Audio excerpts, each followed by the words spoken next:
They're at a 12 and 6.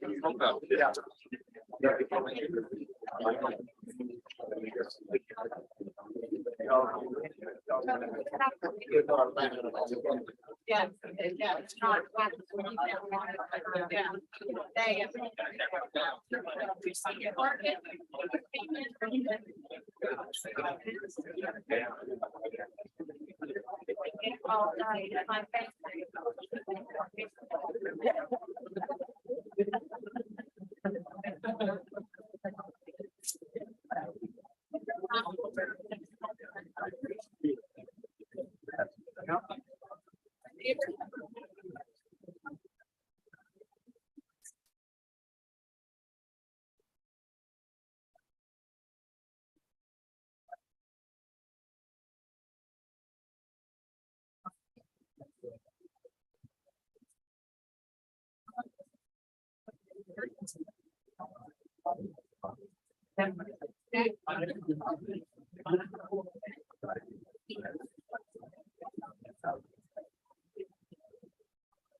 Hey, Kurt.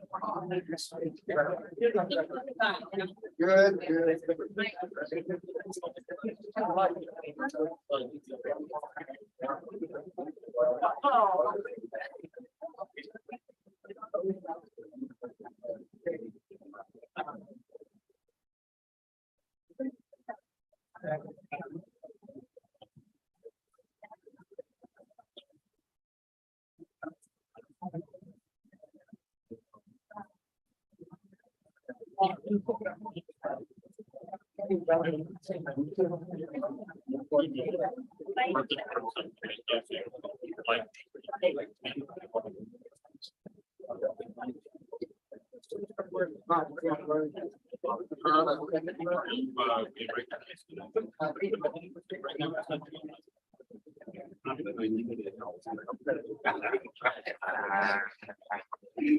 Maybe gonna go get by. Maybe gonna get by. Be back. All right. Good. Maybe gonna get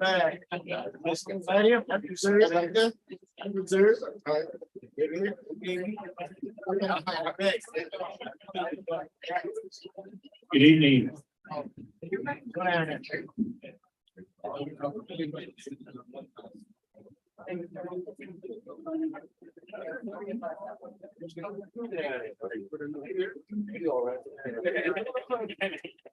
We've got some seats up towards the front. If you're looking for a seat, please pull forward. We've got some room for you.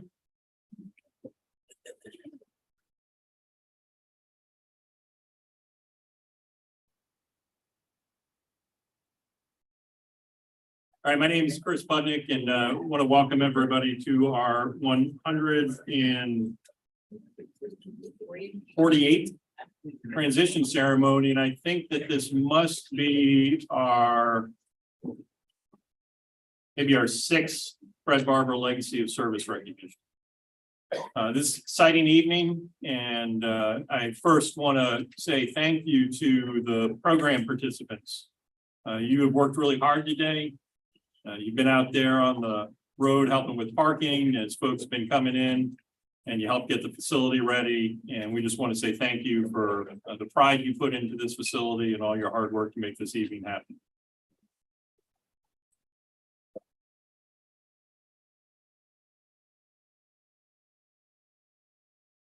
We couldn't do this work without many hands, and some of the hands that are involved, people see all the time, and sometimes those are hidden. So we have a board of directors and board of trustees that are often not seen, but do a tremendous amount to help support the mission and make sure that we have the funding to stay open. So if you're a board of directors or a member of the board of trustees, if you'd please stand so we can recognize you.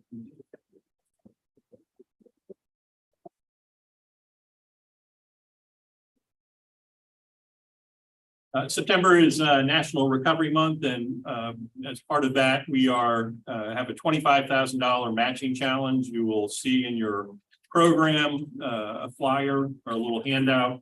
It's got a QR code on it, allows you to give today to match dollar for dollar this $25,000 generous grant that we have received.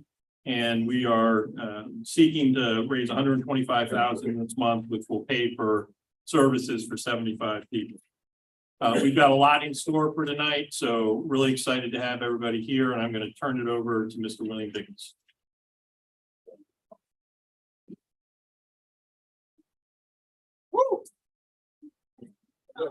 Good evening. Good evening. Come on, y'all. Come on, y'all.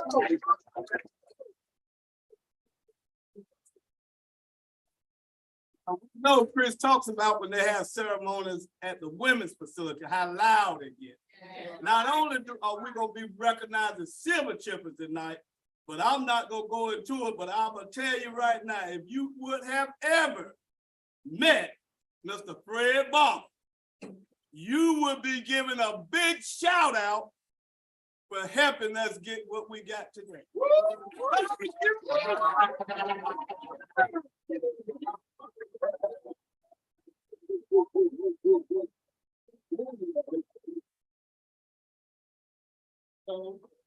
And Chris just told y'all about the pledge and the money. I forgot all about how much he said, but I will tell you, my name is William, silver chipper number 133. My sobriety date, listen at this. Thank you, Fred. My sobriety date is 9/15/2002. I'm a grateful God I have been sober and clean over 21 years.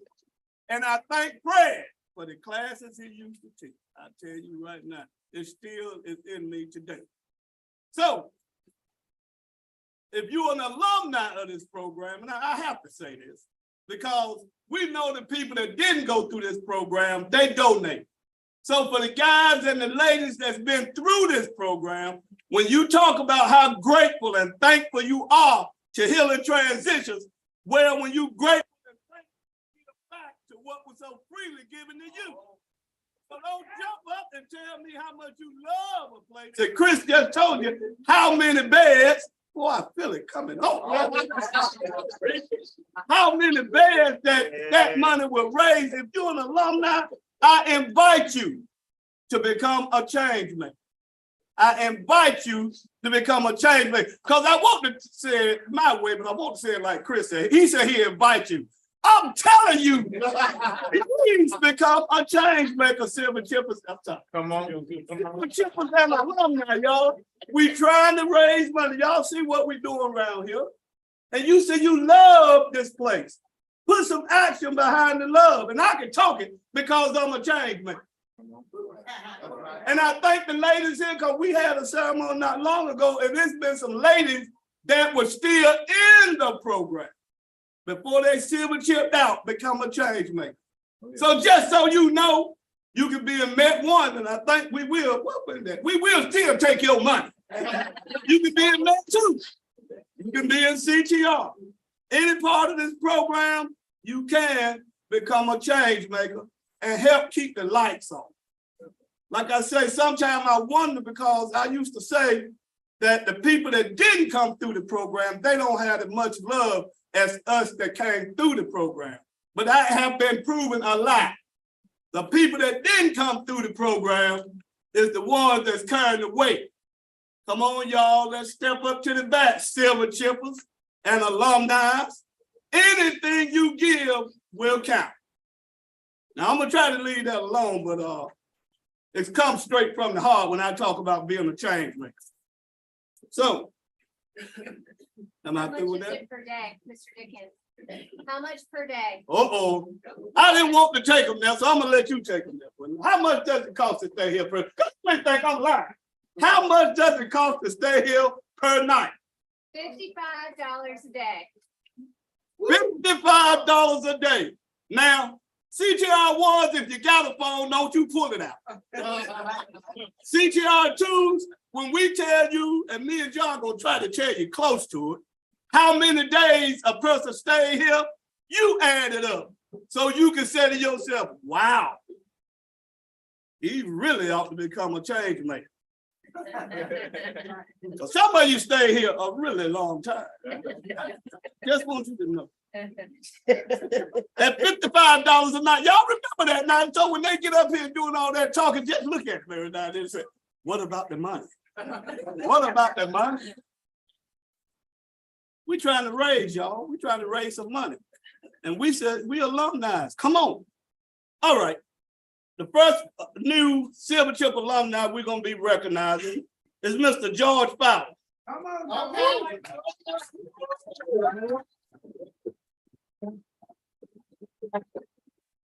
Let me back up a minute. I get so worked up. What they will be receiving tonight is a Silver Chip medallion. On one side is the Healing Transitions logo, and on the other side is an alumni. I am responsible, one day at a time, to pay back what was so free. Oh, it don't sound.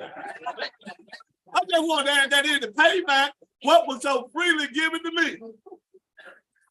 Mr. George Fowler, he was a former peer mentor.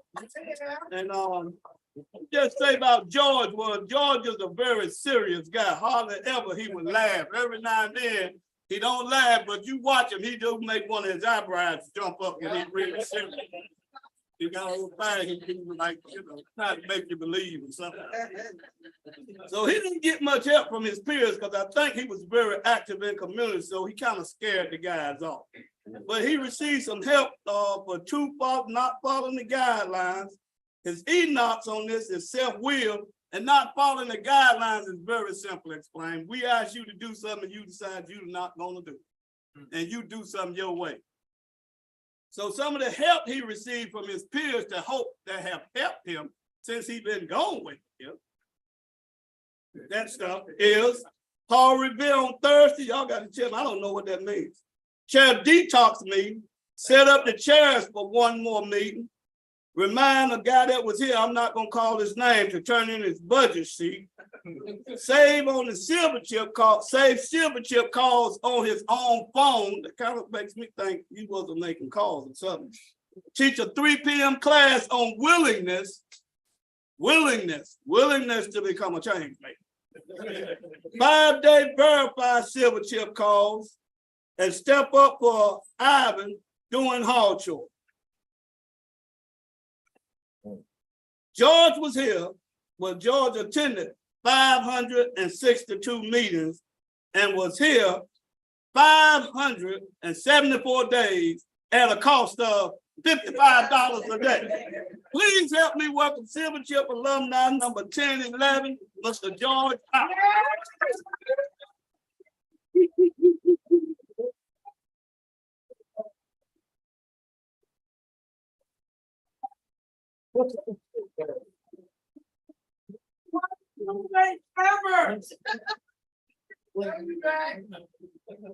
I started getting nervous about 30 minutes before we left the car. Now I'm really nervous. Called me first, so I'm going to be the change maker. Get the rhythm going. Say it again. I'm going to be the change maker to get the rhythm going. Come on, Joel. They want to hear it.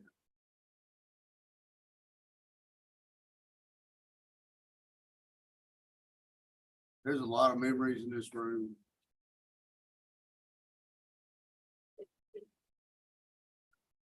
It's nice to get this. This isn't going to keep us clean and sober. I keep a white chip on my bedside table. Probably don't go to as much meetings as I should.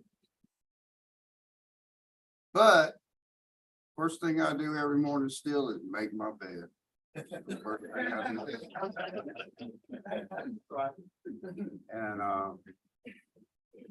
that's the first task that we accomplish each day. We've had a crappy day. We get to come home to a bed that was made, that we made, which proves we're doing the deed. Right? I know it's the very important thing going on in the background. Some people need to get back to that TV lounge. We need to keep this thing moving tonight. I know about that.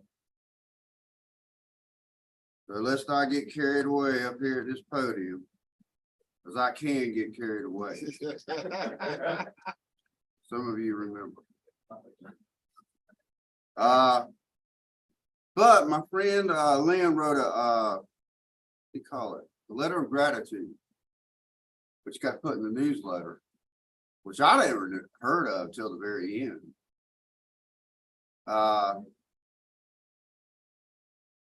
Managed by one of these people we don't see very much in the background that Chris was talking about. A lot of work goes into keeping this place going.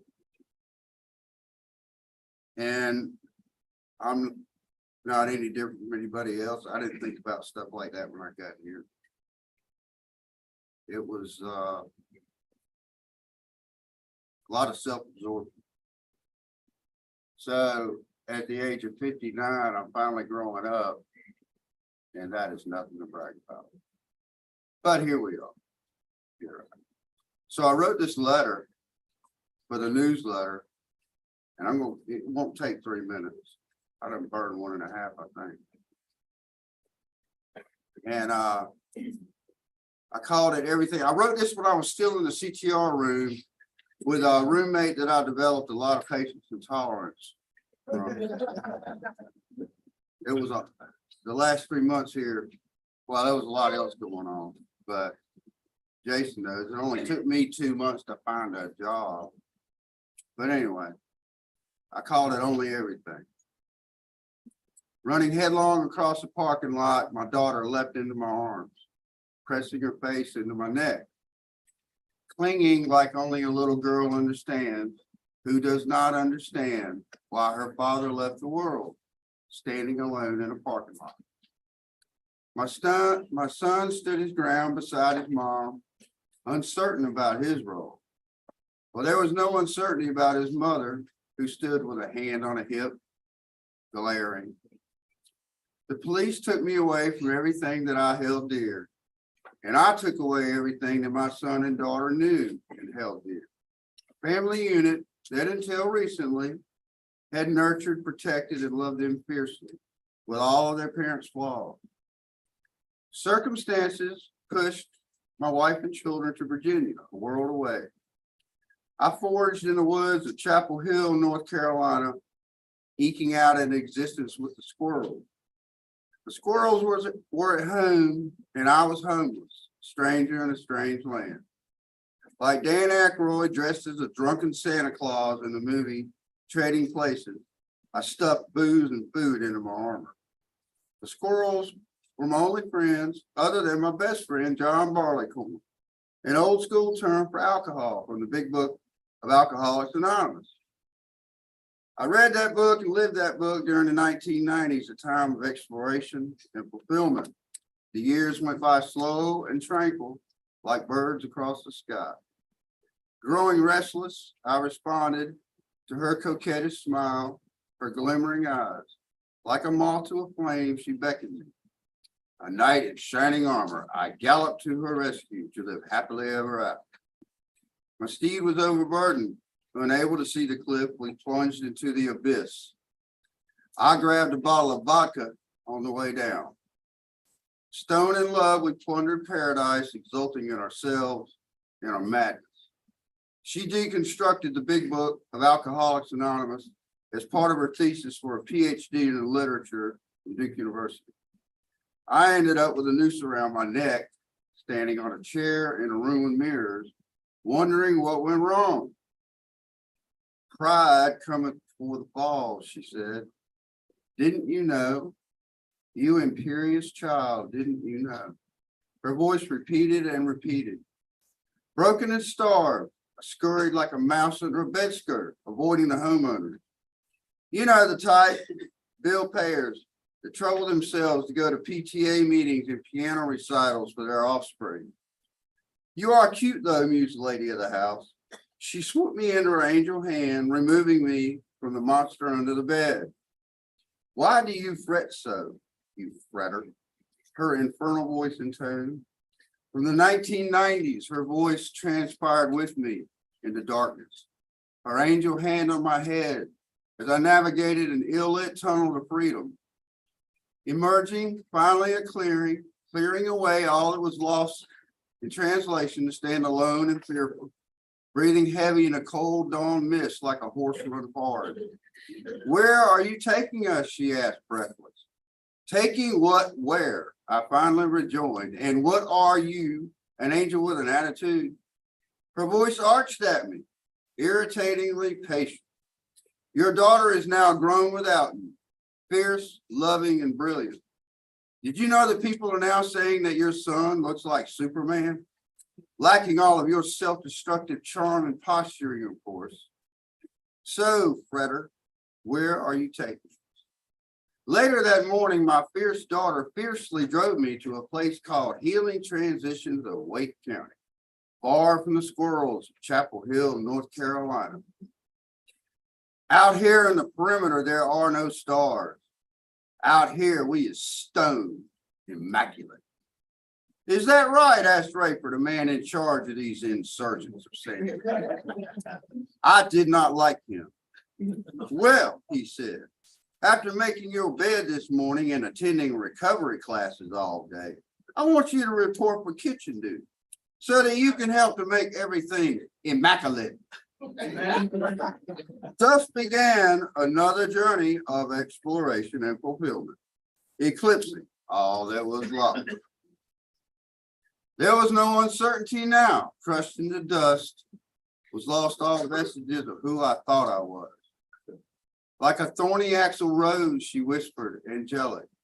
You must at times give all of yourself for them to light a torch in their tunnel of darkness. To reveal their mirrors of madness. There is no other way out for you. You must give so that you will receive. That will be your freedom from yourself. She was jumping up and down in my ear, grunting. In the eye of this hurricane, you must remain centered, else all is lost. But do not fret, my fretter, for I have been assigned to you, and I will never leave you. She came at me then in all of her unadorned glory, wrapping her wings around me and pulling in tight, whispering, didn't you know, in your exile from the world, over a decade has passed since you gave flowers to someone? Didn't you know you have been seeking Zen, and I am not of this world, while she is standing near you with all of her adorable claws? It is time. You must come down from your individualism. Besides, she said, it's getting windy out here in the perimeter. A tempest, I asked. No, she will be like a slowly widening rose for you. Well, I have not enjoyed my time here at HT. I have enjoyed the gift of time from HT. And inevitably, despite myself, I have grown to love you, HT. Wherever life takes me, I will represent you well. Thank you for your service, Healing Transitions of Wake County. I salute you. Sincerely,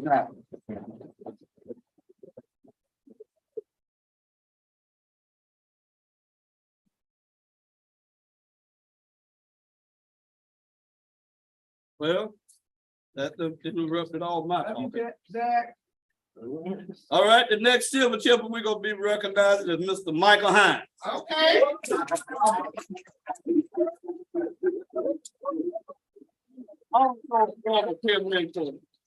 Michael received help from his peers on 3 times not following the guidelines, poor job performance, dishonesty, and entitlement. Some of the help he received from his peers, I ain't gonna, is 2 weekend shifts in the kitchen, 500 words on God's will versus self-will, 1 weekend shift in detox, lunch with the person he made the comment to. I'm not gonna say nothing about that. Eat dinner with the shelter for 1 week, help in the kitchen Thursday and Friday, 1,000 words on words can hit you like a ton of bricks. 1,000 words, small holes sink big ships, and 1 week spending ban. Must got a lot of money. You ought to be a change.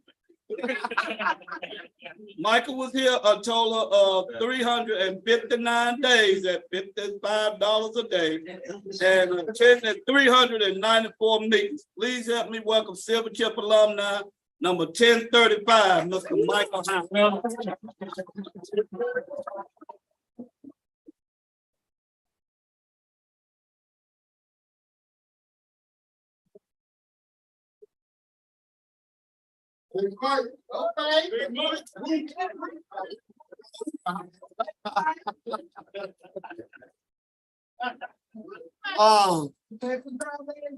It's not, it's not too often that I don't have anything to say. But first I'd like to thank Mr. Dickens, Chris Bucknett, staff, Amanda Blue, Jason, Mr. Hubbard, Wendy, and all the other staff that's represented here. It's Garrity, all the other staff that's represented here. Travis, what's up, man? All the other staff here that's represented. Without you guys, like, there's no way in this world I could have made it. There's no way in this world I could have finished out the term or the time that I've had here at HT. I leaned on you a lot. I was in your office a lot. Me and Mr. Hubbard cried together. You know, me and Mr. Dickens, you know, you're my guy, man. You my guy. You know, and I just thank God just for this opportunity. So the question is, how did I get here? How did a dope shooting, alcoholic, lying, cheating, hustling man like me get here? There's no way in this world I'm supposed to be standing in front of you. It wasn't because of accomplishments, the result of accomplishments, or was it because of the result of my own doing? It was because of an outcome. The outcome of me serving a higher power, a power greater than myself.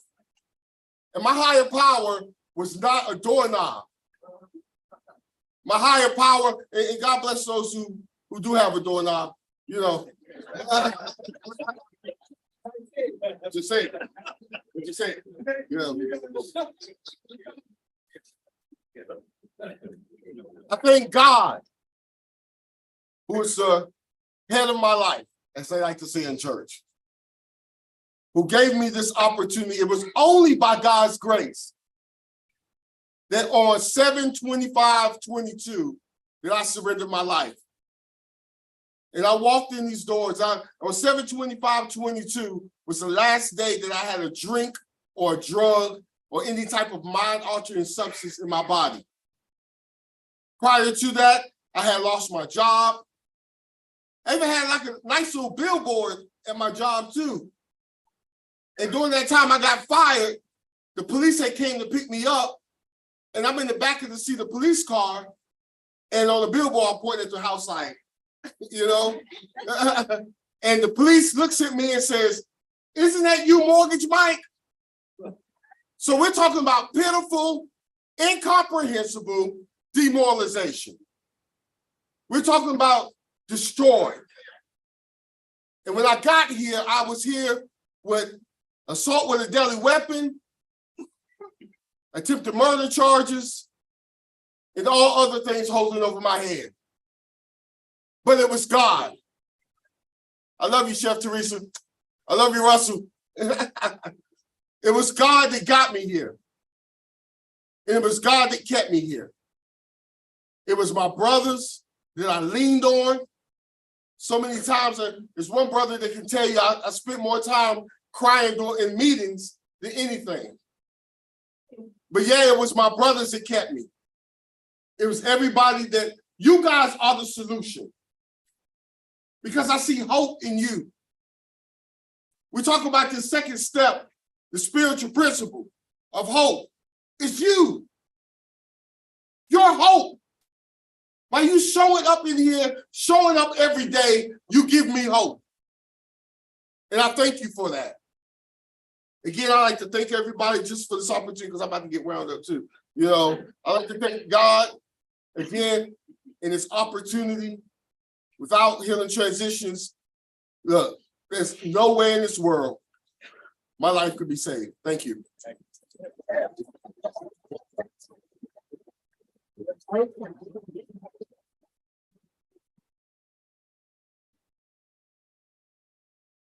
Never want to forget that feeling. What did you call it? Incomprehensible. Moralization. Sleeping in the woods, sleeping right. behind trees, That's right. sleeping anywhere. That's right. Thank you. You know the one to call. All right, the next Silver Chip alumni we're gonna be hearing from tonight is Mr. Zachary Lockman. The only thing I got to say about Zach, I still haven't figured this guy out. Most people I can get a read on, but Zach, he's is a little bit different. But Zach is a typical example of starting and not stopping. I mean, he was in detox a couple of times. He didn't give up. He was in Met 1 a couple of times. He persevered. He was in Met 2 a couple of times. He persevered. He made it to CTR 1. He had a little struggles. He made it to CTR 1 again. Had a little struggles, but look where he's at today. So gentlemen, just because we're dealing with a disease here. So just because you have a few downfalls, don't stay. This is an example of somebody getting back up. Zach received some help from his peers on not following the guidelines 4 times. He probably gonna come up here and say he don't remember none of this stuff he done. Bad attitude 2 times. I really do believe he got one if you can push him.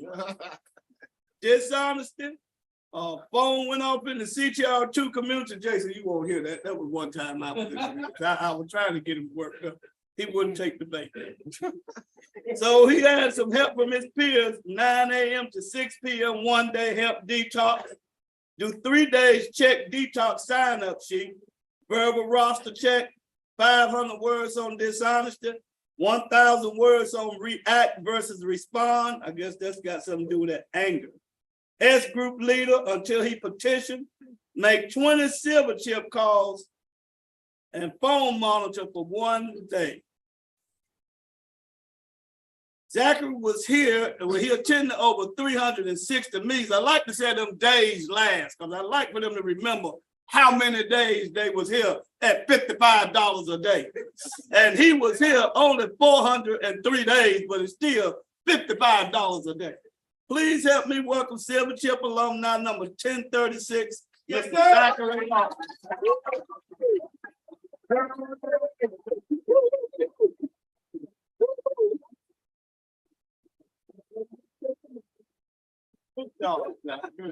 And he can play the piano. Oh yeah. He said he can sing.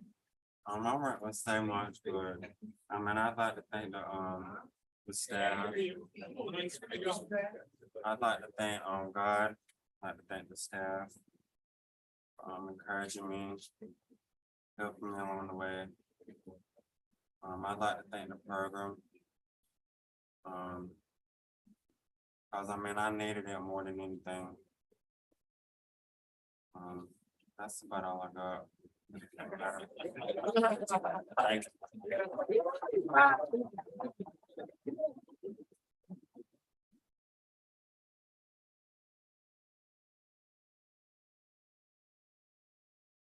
There you go. John, did you leave this? What's that?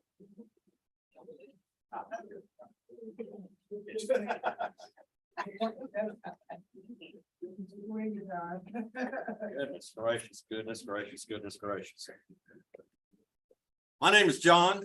I am the planning room lead here. I am Silver Chip 967. And the day that I Silver Chip, I became a change maker. All right. And so I'm going to be paying off my $55 a day for a while. I was here for a little bit, but this next gentleman, Goodness gracious, man, we sprayed once a month and couldn't get rid of him. So the next silver chipper is Mr. Ashton Fields.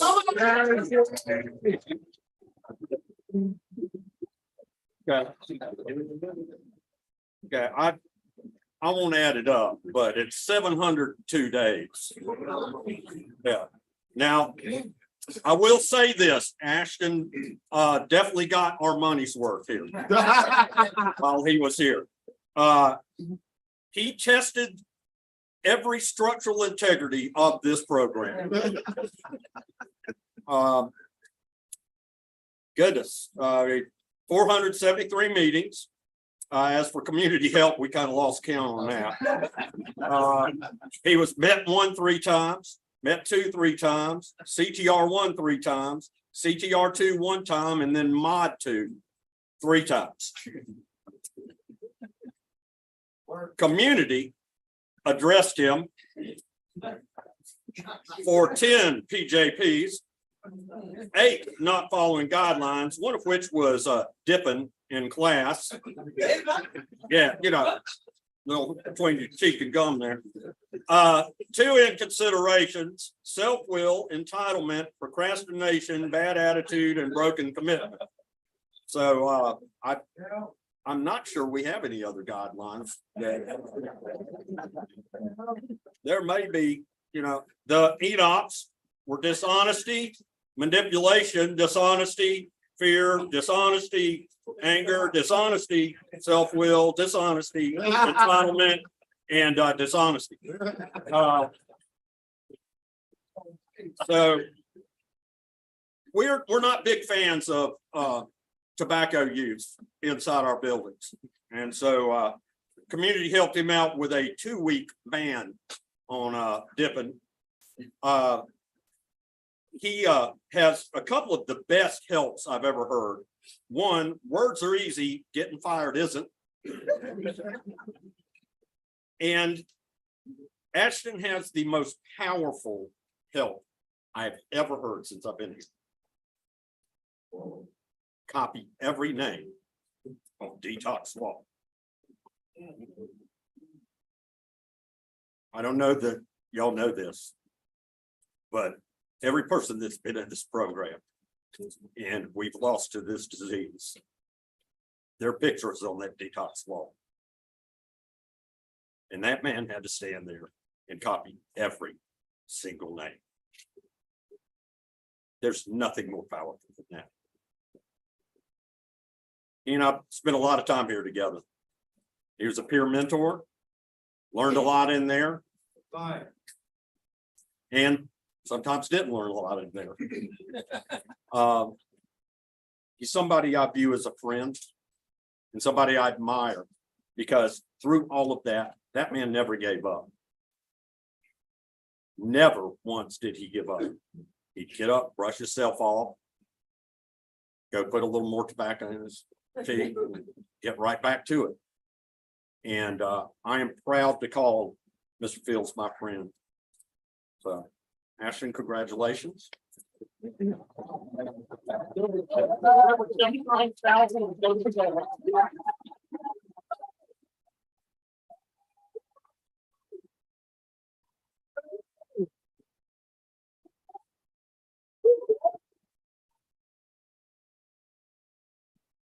Just want to say thank you. Work, work, work, work, work.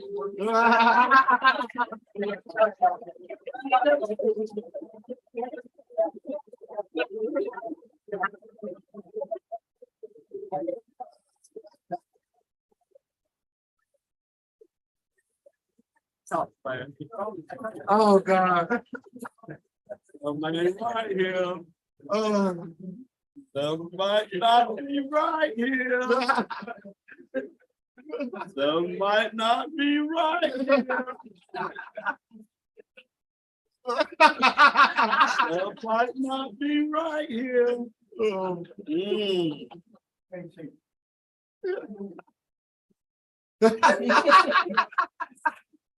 Some might not be right here. All right, we're gonna welcome our next Silver Chip alumni. This guy kind of smooth through the program. He didn't get much help. I don't know how he did it, but we kind of called it flying under the radar. He probably said he didn't, but I failed the difference. But he still owed us for 450 days. Only help he got for not following the guidelines 3 times and 1 poor job performance, and that was because he didn't do the hall chore. Something very simple. Didn't show up for detox meeting and was on campus. Now that could have turned real serious. So some of the help he got was attend all detox meetings until he moved out. I don't understand it, y'all, that the book said drugs and alcohol is a symbol of the problem. And our problem is our behavior. How are guys coming up in here and not getting no help? Somehow they pull it out. But please help me welcome. He was here. He attended 515 meetings and was here 450 days. Silver Chip alumni number 1038, Mr. Joey Lawrence.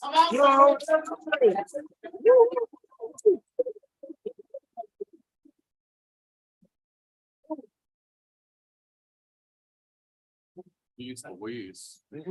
I don't know that guy, actually. Gosh, I'm there. Whoa, there's a lot of people out there. I came here a little over a year ago, broken, beaten down. I didn't think there was anything left for me. I've been emotional all day long. I knew I was going to do this. When I first got here, they took me in the shelter and I was absolutely horrified. No way am I doing this. There's no way I can do this. I can't do it. But I hung in there. I kind of went through the motions for the first few weeks. And I'll never forget 2001, for you that don't know, is a mandatory meeting that we go to, and it's an open meeting. I came in, I was feeling bad that day, and they had a speaker. I don't even remember her name. But it's like she was talking right to me. She was looking me right in the eye and telling my story. And that was a turnaround point for me. I kind of had a spiritual experience that night. And I left here thinking, well, she can do it. I can do it. Because her story was so similar to mine. And so I went back and I put my head down and I, went to the classes and I went to the meetings. I did what they asked me for the most part. And things started to click. I'm not the same person I was a year ago when I walked in here. I had great gratitude for Healing Transitions, Mr. Dickens, all the staff. They helped me more than they know. I'm no longer broken down. I'm no longer beaten down. I'm looking forward to the future. I went from going to bed and praying that I didn't wake up the next day to looking forward to the next day. I'd like to thank my sister who's here.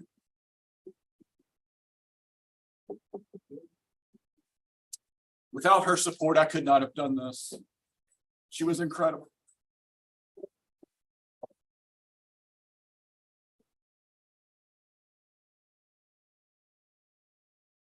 If you're sitting out there tonight and you think you can't do it, I'm telling you, you can. All right. If I can do it, you can do it. Yes, sir. Put your head down and do the work. It works. Thank you all. Thank you.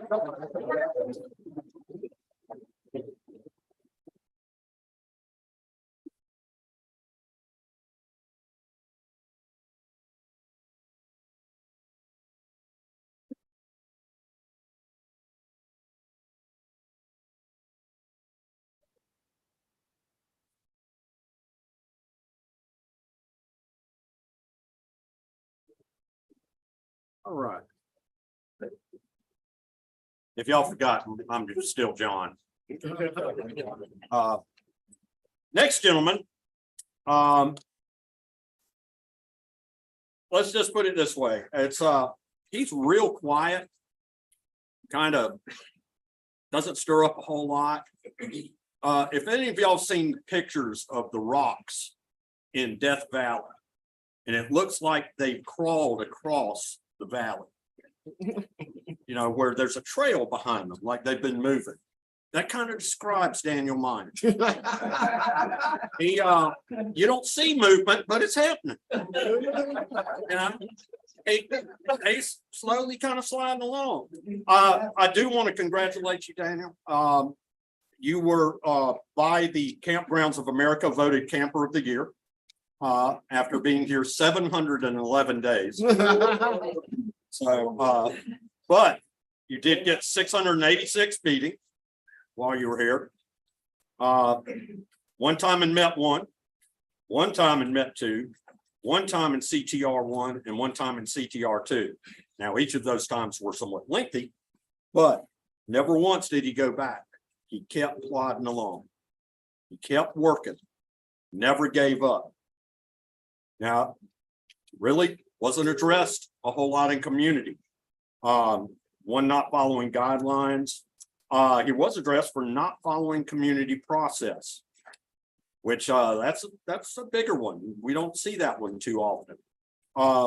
But his ENOPs were sloth, kind of a shocker, and self-will. The self-will is where it really comes in. Now, one of the things I like on here is the help he got. One is a verbal roster check.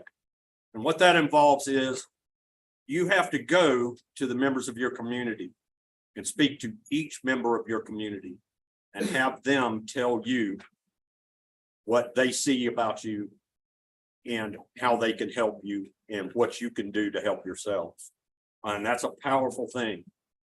Had the right words on impulsive decisions lead to relapse. Had a phone ban, pretty much tells me somebody probably was on the phone too much. And then he had to chair a lot of meetings, which is another powerful thing, because that's a chance to give back and serve. Daniel is a guy that he's that guy that you'll see in a meeting that will quietly get 25 years. And just, he shows up. He just shows up and he doesn't give up. And every day he lives it like he did yesterday, because that's what worked. It's, as I like to say, it's not rocket surgery.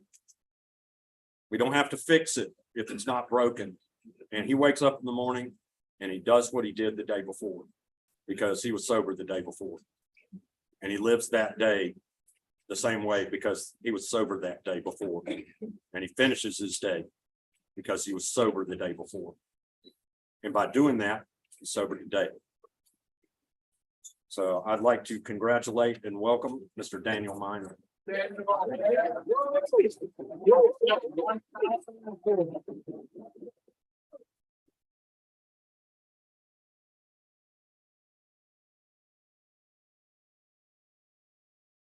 Well, as John pointed out, I'm not a man of many words, to say the least.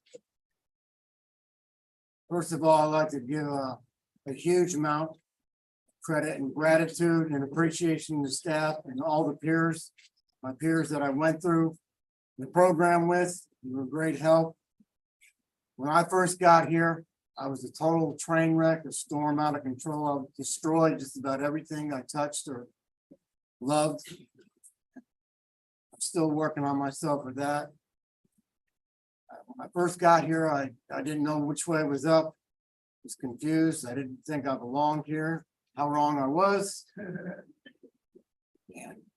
I did a lot of thinking while I was here. And I came up with the conclusion that before and sometimes when I was here throughout my life, especially before I came to Healing Transitions, I was always constantly taking one step up, but taking 2 steps back, which finally I decided that wasn't working. So I put the nail to the grind, did my best, and finally did complete the program.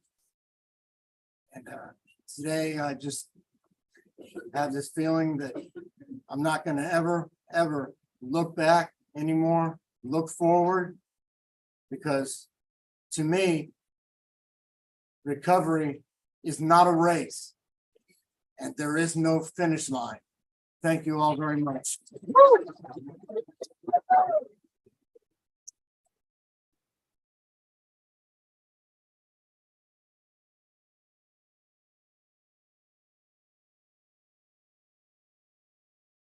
right, still John.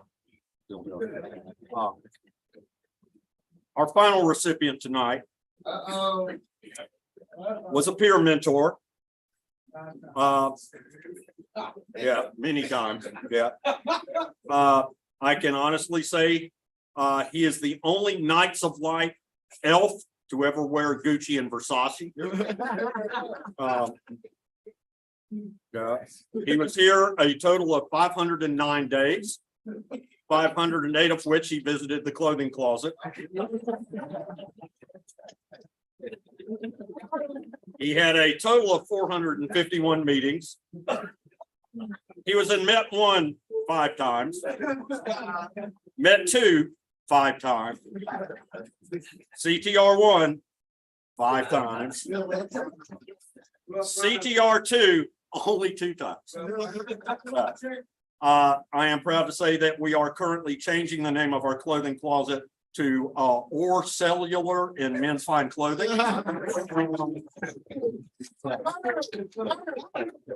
So while he was here, he was addressed on 6 not following guidelines. Most of those were about shoes. 3 poor job performance. Most of those were overstepping. We tried to take a picture of his ego, but we couldn't get high up enough to get it all in. And a not tour ready. Again, I blame that on the shoes. Is Enoch's exact nature of the problem, self-will, shocker, entitlement. Okay. Sloth, which is a little surprising because he is easily one of the most enterprising individuals I've ever met. And no, I still don't want a phone. And of course, as any of us in this program has displayed on numerous occasions, dishonesty. Easily the best help I think he received was he had to write on the fair only comes once a year. I think of Antoine as an individual that shows what perseverance is, and it shows what healing transitions is. We don't give up on you. We don't give up on you. Doesn't matter how many times you fall. We're going to help you back up. We're going to help you dust yourself off. We're going to go over there and visit you in detox. We're going to talk to you and love on you a little bit. When you come out of detox, we're going to Dr. Phil you and kind of go, what were you thinking? You know, but we're going to keep loving on you and hugging on you until you can love yourself. And that's what this program is about, is love. And it's teaching you how to forgive yourself and love yourself. Because once you get to that point, you don't feel the need to drink or use ever again. And so, Antoine, I'm incredibly proud of you getting to this point. You've worked really hard at it. You definitely tried to do it your way again and again, and you are a solid proof that you're powerless and your way doesn't work. And now that you've realized that and turned it over, you are a new man. And I am so incredibly proud of you. And you are always one of my deep friends. So I give you Antoine Orr.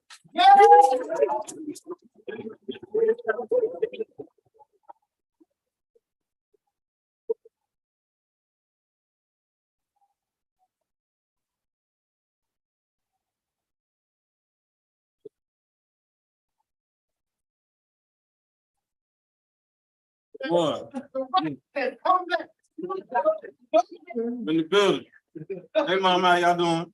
Good to see y'all.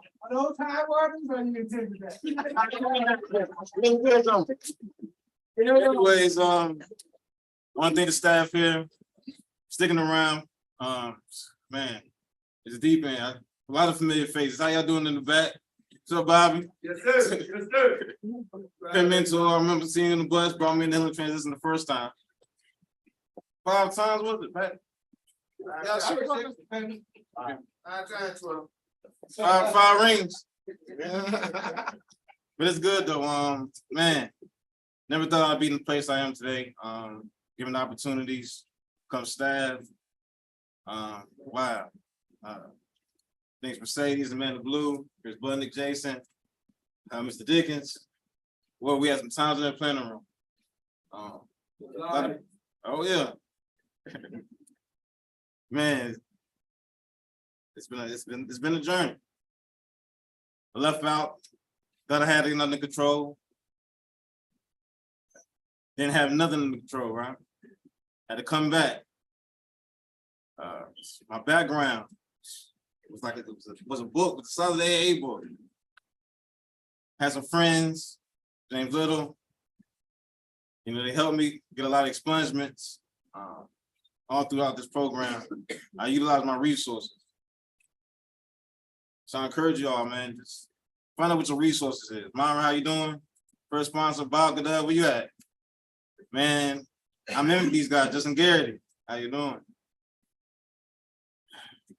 Jarvis, Terry, thank you to the clothing closet. Yeah, how you doing?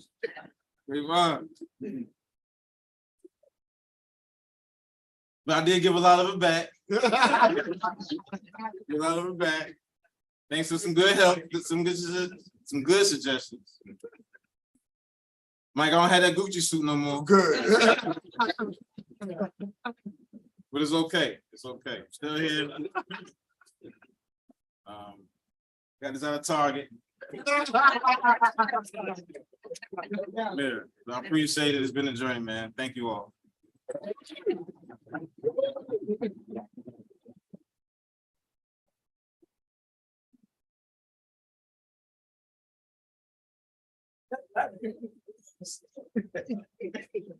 Hey, everybody, my name is Jason Sexton. I'm the transition case manager here at the MIMS.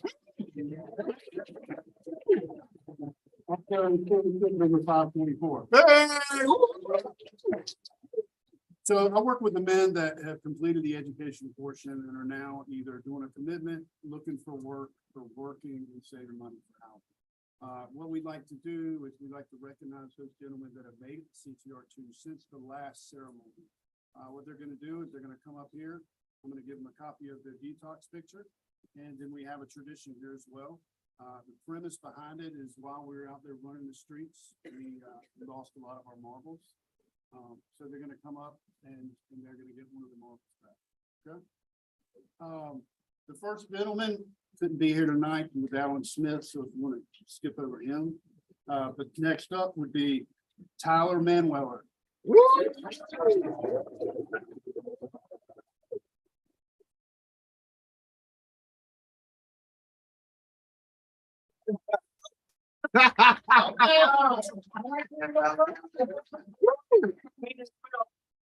David Holmes.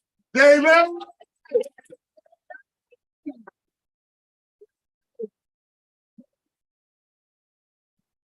I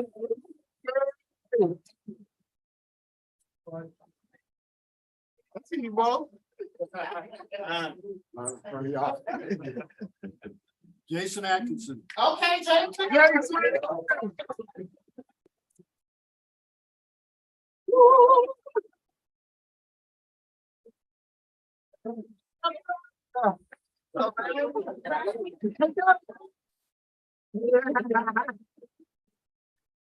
Eric Fugalora.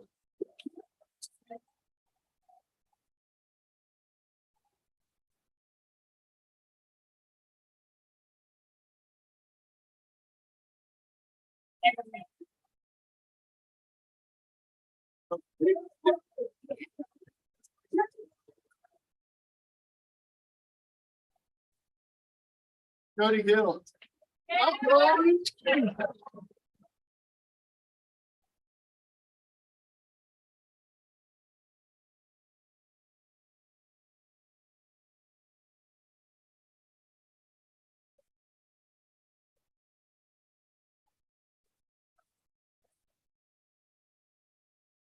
Holland.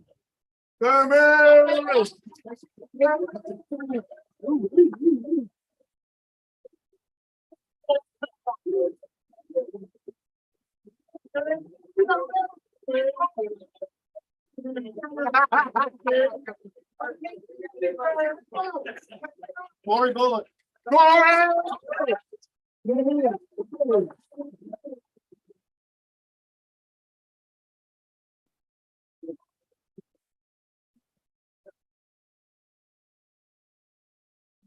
Daniel Lynch.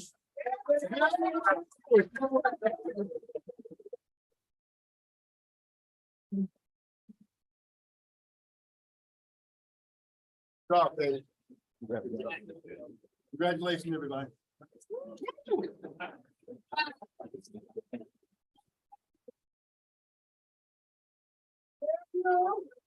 Good evening, everybody. I'm Amanda Blue. I'm the director of programs for our men's and women's campus.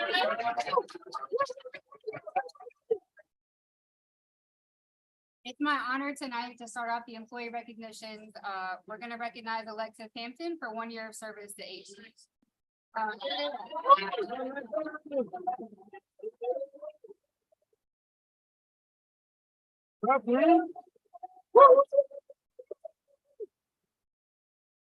Briefly say we hired her a year ago, but before that, she did a year-long internship with us. And as impressed as we were to hire her, what she's done over the last year has been just unreal. Like I could count the number of people that she's helped get out of our shelter and into their own housing.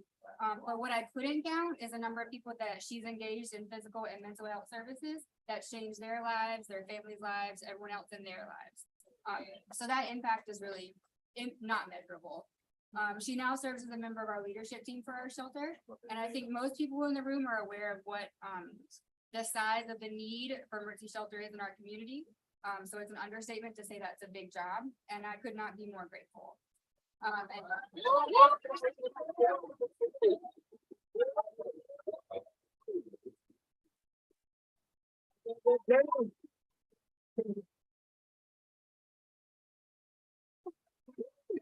And while I have a platform for that, I just need to say real quick that there's no way we could serve 170 men and get them off of the street at night without the guys who've been stepping up and volunteering here. And so please give a big round of applause to all of our top and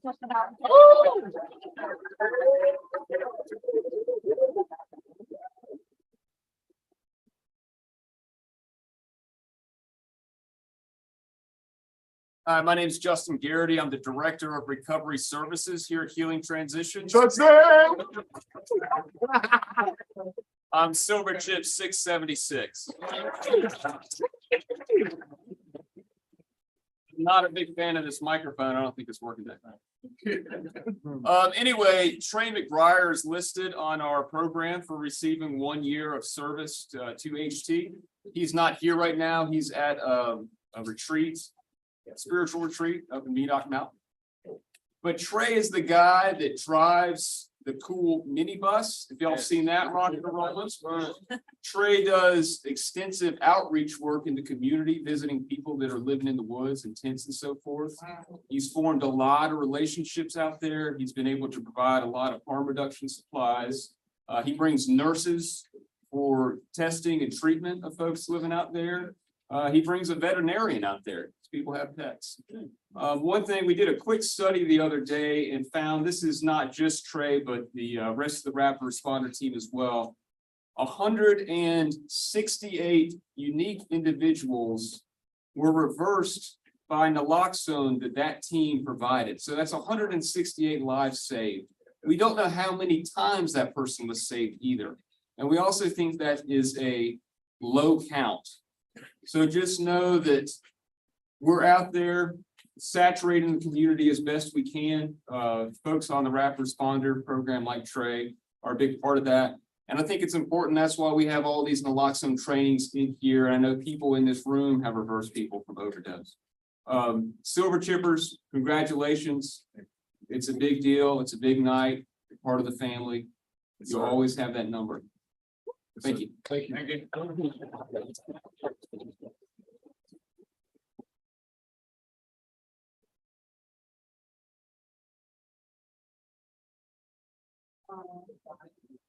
Right. Thank you. My name is Brandon Swagunski. I am the men's detox coordinator at Healing Transitions and Silver Chip number 416.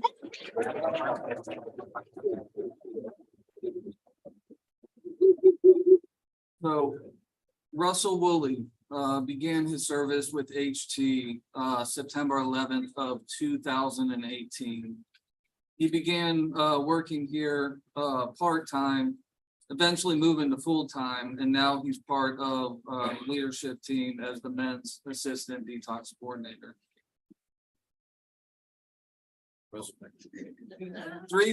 Real quick. So 3 things that make Russell a great leader are his wisdom, his integrity, and empathy. And that's only to name a few things. Russell is an integral part of our leadership team and shows up every day at what he calls 0 dark 30, which is not in the military. So I want to recognize Russell for 5 years of employment with HP.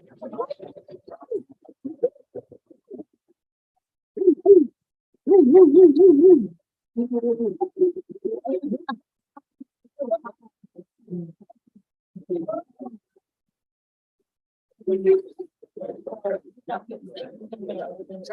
gonna make it real short. My name is Russell Woolley. I am Silver Chipper number 798. I wear this Carolina blue because my mother, because of my mother, who almost loved me to death, but the best thing she ever did for me was cut me all the way off. On her deathbed, August the 17th, 2020, she told me, she said, let this be your last job. Every man that walks in the door, you treat him as if it's you walking in the door. When you speak to him, you speak to him as if you're speaking to you. This is not a job for me. The first time I think this is a job is the day I walk off this property. This is a passion. This is a passion. Somebody took time out of their life for me. I take time out of my life for you. Thank you. Thank you so much.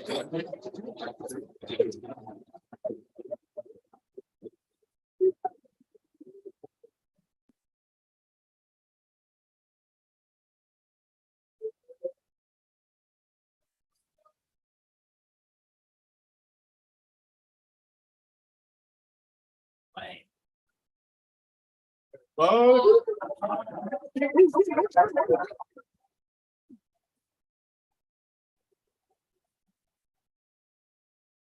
My name is Bob, and I'm a happy, joyous, and free alcohol.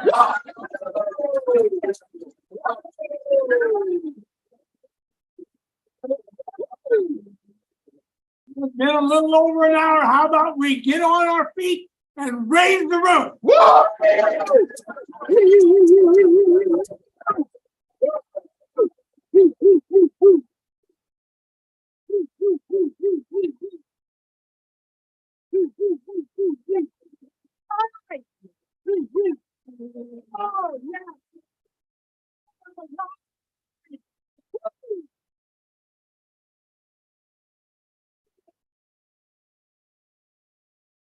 I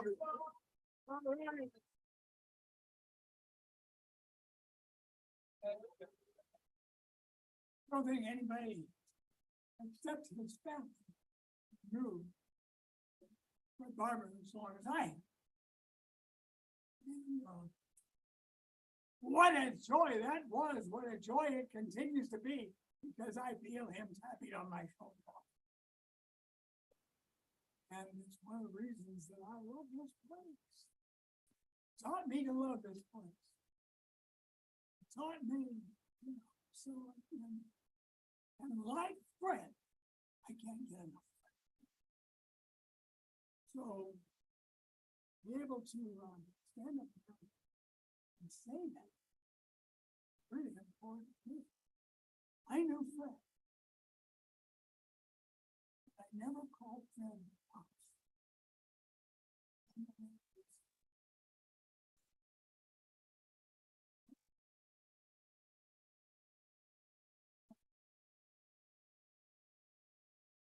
Eric, told me no. Rick serves on our board of directors now. And I know a lot of people, most everybody that served on the board of directors. I don't know of anyone that has done more due diligence in terms of learning what makes union transitions tick. It's enough for me. Let's hear it now from all of you. Very Barber. Woo!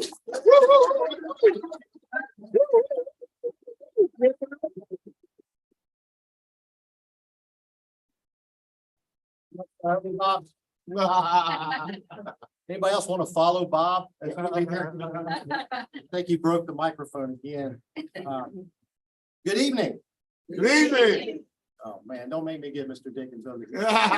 You guys can do better than that. I never read my remarks. I pride myself on speaking from the heart with notes, but it's the first time for everything. So you're gonna have to bear with me. And I appreciate you for breaking the ice earlier, Joey, because I cried a couple of rivers today as well, getting ready for this. I think everybody remembers Jim Valvano's speech in, I think in '93, right at the ESPYs. And he talked about what constitutes a good day. Good day is when you laugh, when you take time to think, and when you cry, when you're crying from sadness or happiness. So I've had several days today already. Definitely on the crying side, we're good. So hopefully I won't do too much of that now. But that's a good day. It's great to see so many people here to celebrate the nominees and award recipients, and certainly the Silver Chippers. Wow, what an accomplishment. It's so inspiring to everybody here. So thank you for that. I'm still smart enough to listen to my mother most of the time, which is why I'm speaking instead of her. But I'm up here on behalf of the entire Barber family and just quickly want to introduce them. As Bob said, I'm Eric Barber, the proud son of Fred, who his family called Pop. And my mother Evelyn, who is Mom B, by the way. Both truly extraordinary people and amazing parents. And other members of the Barber family who are here tonight, my wife Chris, Pop's sister Chris, makes it easy to remember. We got lots of Chris's. Chris's daughter and Pop's niece, Kathy, and then Pop's granddaughter and my niece, my brother Mark's oldest daughter, Christy. Unfortunately, the rest of the family, did I get that right? I'm not an alcoholic or an addict, and I don't know why. Grace of God. Seriously, I don't know what it's like to be that, but certainly could have been, whether it's dumb luck or fortune or providence. And I'm certainly not an expert on recovery, but there are lots of them here in the room. And I try to learn more about it every day, and we'll continue to do so. We do have some personal experience, though, living with and loving alcoholics, and absolutely can attest to the miracle that recovery can bring. It's been more than 9 years since Pop died, which is hard to believe. It's 2014. And we talk a lot about, we realize that a lot of people here never knew him or even met him. If this place has impacted your life at all, or otherwise means something to you, I encourage you, if you don't know, to ask about the origin of this place, find out about what and who led to the creation of it. It really is an amazing story. I'm not going to spend a lot of time on history, maybe a little, but I encourage you to do that. Talk to some of the other OGs besides my Pop who were involved in building this place. But Chris and Bob have asked me to talk about the connection our family has to recovery, and specifically to HT, which I think everybody knows was the healing place of Wake County originally. This is a joyous occasion, so naturally Chris wanted me to come up here and cry for a few minutes, but I don't think I'm going to do that. I think he thought, given the length of time since Pop died, and even greater length of time since my brother Mark, Christy's father, died, that he could count on me to say a few words without turning into a blubbering fool. Really poor judgment on your part, Chris. They say time heals all wounds, right? I think it's probably bullshit. And the wounds don't go away. It makes it better for sure, but they're always right there under the surface. For those who didn't know Pop, he was an alcoholic who realized in his late 30s that he was drinking too much and dabbled in AA for a couple of years. And my mother dabbled in Al-Anon, which she loved, before Pop redecided a couple years later that he didn't need any help after all. Fortunately, a few years after that, he re-engaged with AA and Mom got re-involved in Al-Anon. And that was the year I left home for school in 1983, and he stayed sober for the rest of his life, 30 years. And my mother remains very involved in Al-Anon, which I'm so thankful for. Pop led a remarkable life. He was truly a self-made man, extremely successful in broadcasting, had amazing opportunities, traveled all over the world with the networks that he worked for, got to go to Final Fours, sporting events. In his younger years, he had the fortune of interviewing and meeting amazing people. Martin Luther King Jr. he interviewed in Raleigh in the 60s. Lyndon Johnson he interviewed in California when he was running for president. Pop was incredibly accomplished, but at his core, he always enjoyed helping others. He was really involved with the Salvation Army and rescue mission. But his involvement with getting this place up and rolling was a labor of love. Any discussion about Pop's involvement with this place has to begin with my brother Mark. Mark was nearly 4 years older than me, and we were different in many ways. He was incredibly strong-willed and independent, constantly pushing against authority, doing his own thing, and I imagine he wasn't the easiest kid to parent. Kudos to you, Mom. And I was always the rule follower. I was afraid to break any rules or get in trouble, so I could do everything right, straight and narrow, scared not to. As brothers often do, we fought a lot as kids. Well, technically, he fought. I cried a lot, fell down. But I always worshiped the ground he walked on from the day I was born. He was my hero. Among other talents, he was the best auto mechanic that I've ever known. He started working on cars as a teenager, became really proficient at it, could fix anything. Pop liked to collect antique cars, so it was a good match. Pop knew a lot about cars, but couldn't fix them at all. And he bought cars that were mechanically needy. Is that fair to say? So it was a perfect combination. Pop finding cars that needed work and Mark keeping them running. Mark was also probably the most generous person I've ever known. Never said no to family or friends, and he had a ton of friends with our never-ending request for car repairs or other help. Even though he worked incredibly long hours, usually 6 or 7 days a week at his job, he always made time to help out anyone who needed it. Wonder where he got that from, right? Mark had 2 beautiful daughters who he loved more than anything. Christy, who's here tonight, and her beautiful daughter, sister rather, Ashley, who had to work tonight. And he and I, became great friends after childhood. He wasn't able to beat me to death as a kid. And we ended up spending a lot of time together. He certainly knew that Pop was an alcoholic in recovery. Mark was aware that he drank too much, but he just wasn't ready to get help. He died in a motorcycle accident in February of '95. Yeah, time he was on with it, right? He had been drinking. His bike crossed the center line and he hit a car head on. When I think about how Pop and Mom responded to Mark's death, I'm truly in awe. I would have understood if he had gone straight from the hospital to the closest bar, right, after 20-some years of being sober. And it had to be 10th, but he definitely didn't do that. And because of her experience in recovery, Mom's first thoughts at the hospital that night were of what she was grateful for. She had just seen her dead son on the bed. But she thought, she had the wisdom and strength with her recovery to know that, it could have been worse. He could have been brain dead in the hospital, right? The person in the other car who he hit could have been hurt, but God forbid, killed. That's just amazing for me. It's hard to even understand. I know how much his death devastated me. I remember wondering aloud to my wife, Chris, that night, would I ever be happy again? As tough as it was for me as his brother, I could imagine what it was like for mom and dad or his young daughters who were 10 and 7 at the time. And in addition to my grief, I was obviously worried about mom and dad. How would they handle that?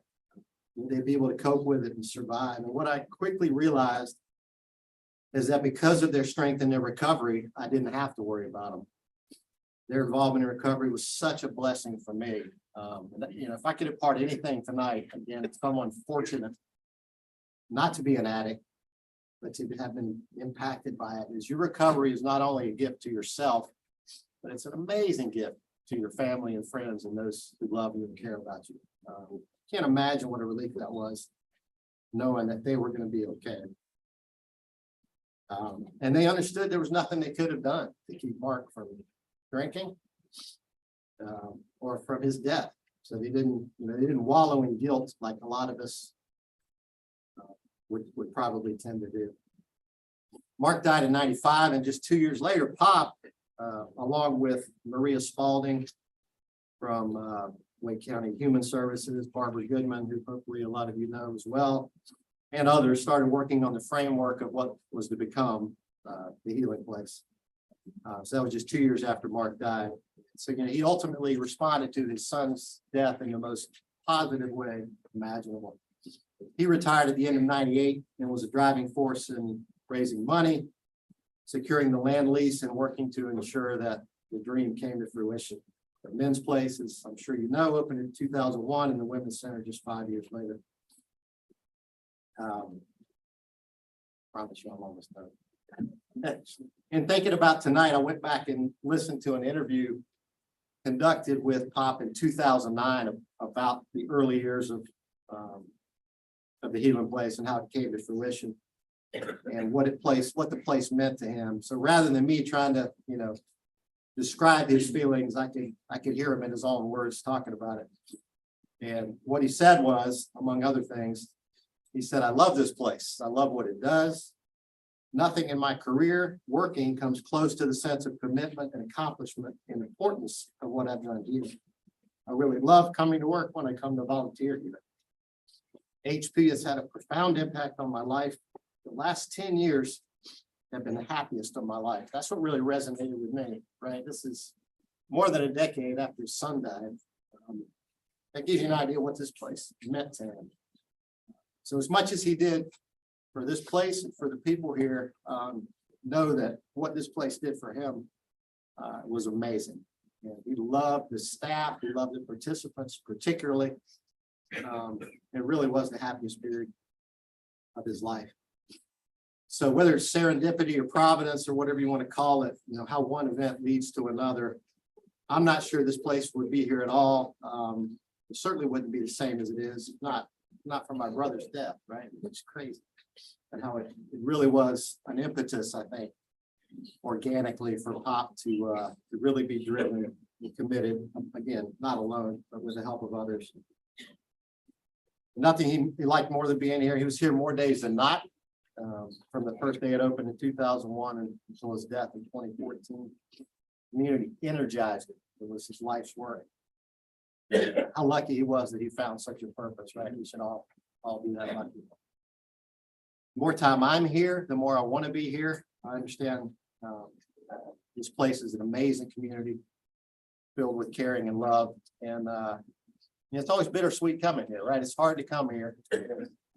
Every time you come here, I think about my dad, my brother, but I always leave feeling better. This place, the energy that this place gives off is just absolutely amazing. So thank you very much. I would like to now introduce my mother, Evelyn Barber.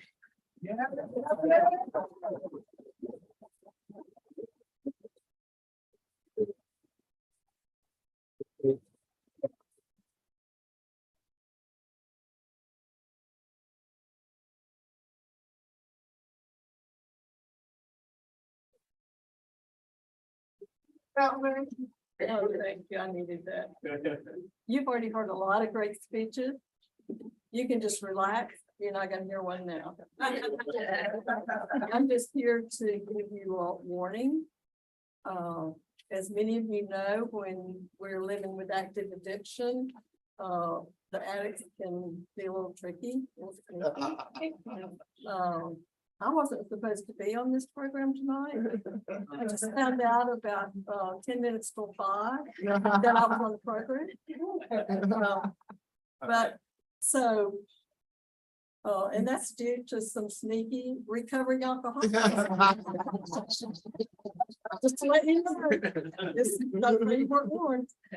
But actually, in defense of them, when they were playing the program, they did say, you know, we'd like you and Eric, somebody from your family to, you know, say something about the origin and Fred's involvement and all that. And I said, okay, sure. And so Eric and I talked about it, and I said, you're a great spokesperson for the family. I don't need to be seen. These people have seen me 100 times or many more. So I thought we were good. But you're right. But I would just say to what Eric said. But before I want to back up though and congratulate all the people who have already been honored tonight. Congratulations to all of you. And congratulations to all of the silver chippers, the men and the women who have come through the program all these years, and the many people who have been a part of that. There would not be Fred Barber Service Award ceremony if all of you and all the people who have come before were not doing your job, either to accept the gift of recovery, and that goes for the addicts and the family members, or to contribute to everybody's recovery. So everybody here and many people before all of us deserve credit for what's happening right now. I have this really old brain and I never know, you know, whether it's gonna let me say what I wanted to say or not. So I would just in a sentence sort of sum up the message that you heard from Eric. 12-step recovery is the greatest gift that our family has ever received. And I will never understand why everybody can't accept the gift. That just baffles me, but I don't have to understand it. It's just so amazing to me. And I'm so grateful for it. I will, you might think this is kind of interesting. You know what, why you're grateful to Fred for his involvement in starting this program. He started talking about retirement kind of early, I thought. I wasn't very excited about him retiring. He had a lot of fringe benefits with his job. We got to take a lot of nice trips. We even used to fly first class to places. A lot of people never heard of first class, but in the olden days, you could fly first class. And we at somebody else's expense. So we had, you know, some really nice perks. So he started talking about retiring, and I thought, oh my God. So I said, okay, God, you got to get Fred a healthy addiction when he retires. And he did. He gave him the healing place. And as you've already heard, he was over here a lot. And I was so grateful. So to me, that was a healthy addiction, and I really appreciate it. So now to the reason that we're having this part of the ceremony, the service award, service awards. As you would know and can imagine, there are many, many people who could have been nominated for these awards. And a number of people were nominated, and out of that group, you'll be seeing and hearing about the ones who actually were chosen. But we're grateful for all the people who could have been nominated, and those who were, which you're about to hear about now, and then the ones who actually were chosen. These are the people who were actually nominated, right? Am I, is this fine or- Yes. While I'm doing this, I'd like Wendy to come up real quickly to See, I didn't know I was doing. celebrate Evelyn. Evelyn, don't go anywhere. Am I still gonna be back in the? Oh.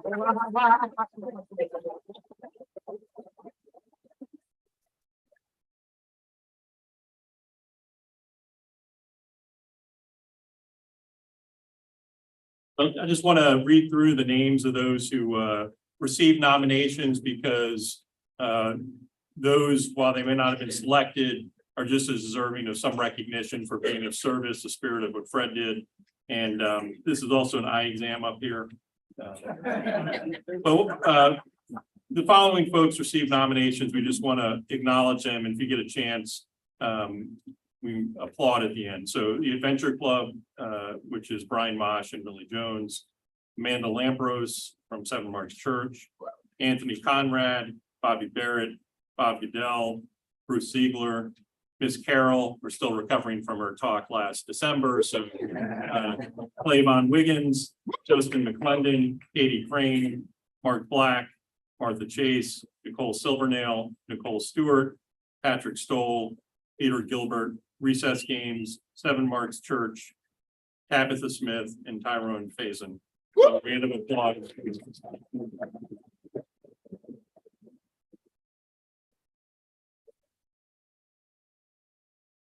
And it's my pleasure to introduce Eric F. to introduce our first recipient. I'm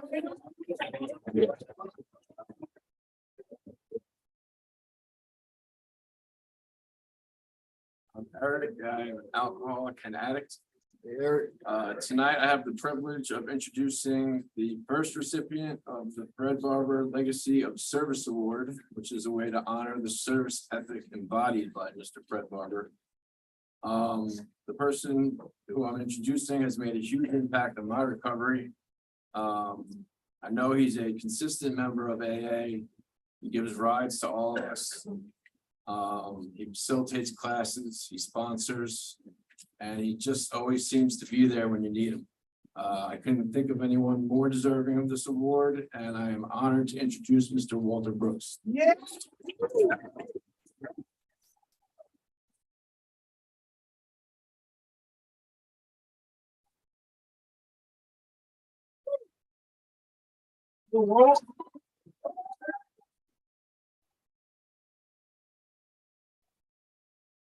It's amazing.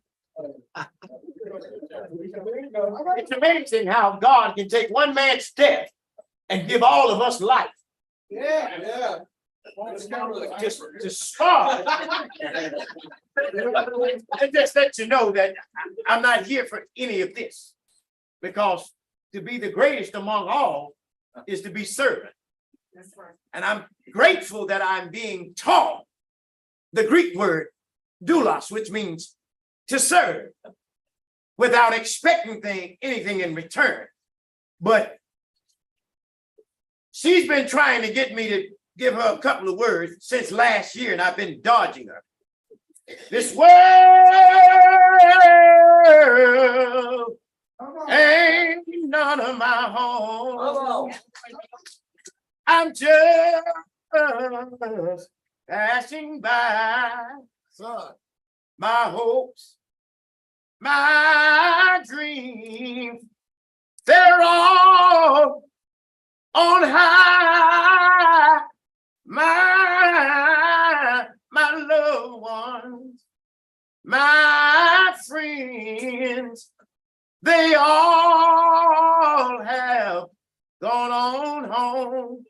I heard him say, and I just can't feel at home, son, in this world anymore.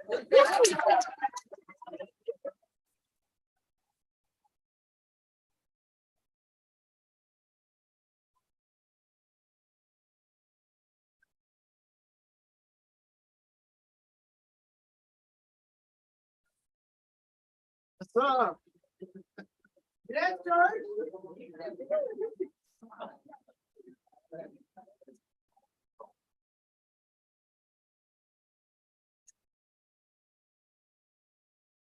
It's Christine Hunt here.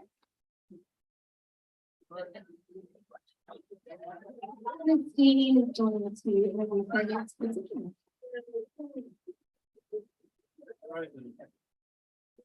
Wow.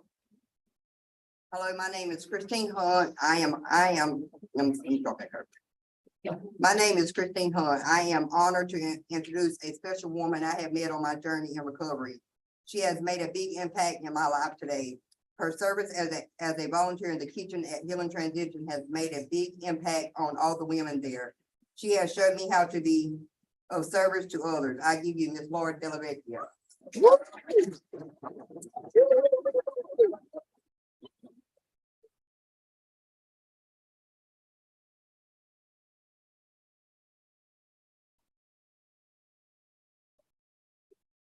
Gosh, I've never spoken in front of so many people before.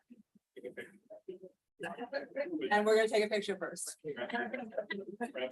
A lot of instructions. Okay. I was very nervous and now I'm really nervous. But I'm just overwhelmed with gratitude to have been selected for the Fred Barber Award. Unfortunately, I didn't memorize all this, so I'll do the best I can. It's such an honor to have my passion recognized by such an amazing organization as Healing Transition. I've experienced some miracles in my life, and being here and serving and volunteering has been one of the best miracles. I found that the women here have given me such camaraderie. I come and serve lunch and they make me feel so good. They just pat me on the back and they're the best part of my day.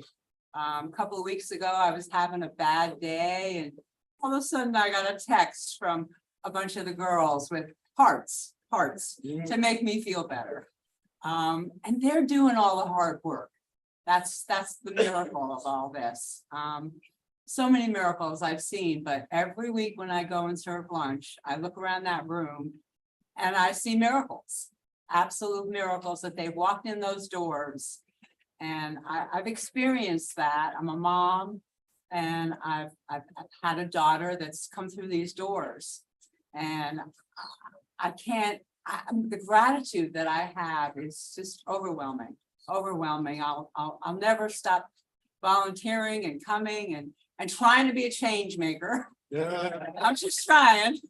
I bring all the donations I can, but thank you for this award, and I am just deeply grateful for this institution, for this building, for the HT, and thank you again.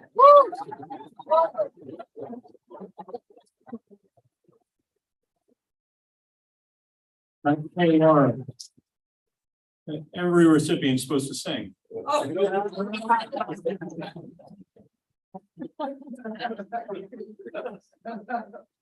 Next, we'd like to welcome up Morgan Barfield.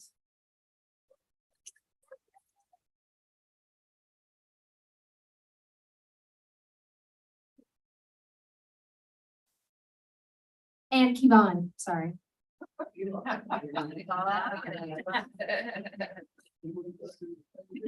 Hey everyone, my name is Morgan. And I'm Kevon. Everybody knows me as Bunny though. I am the former garden girl at Healing Transitions. I nominated these ladies not only because they're master gardeners from NC State and they know a lot about plants. They are very dedicated, very loyal to Healing Transitions. Every week they come out and work side by side with us to keep Healing Transitions looking beautiful. And I think they're amazing. And I guess I'm the garden bunny here at the men's camp. But so when I first got here is when I believe the ladies have been coming here for a while now, but I had got the chance to work with them, and just to have people from the outside come in and treat us like we're human beings, because the stigma of addicts is not a good look on the outside. So to have people come in and not look at us like that just made me feel even more better about being here, and it gave me an outlet. And when I was in the garden, I just forgot about a lot of what was going on. So I'm really grateful that these ladies come and help, and they still do what they do. So, yeah. Right. Go ahead. We're honored. Yeah, go. Okay, we're honored to introduce the garden ladies.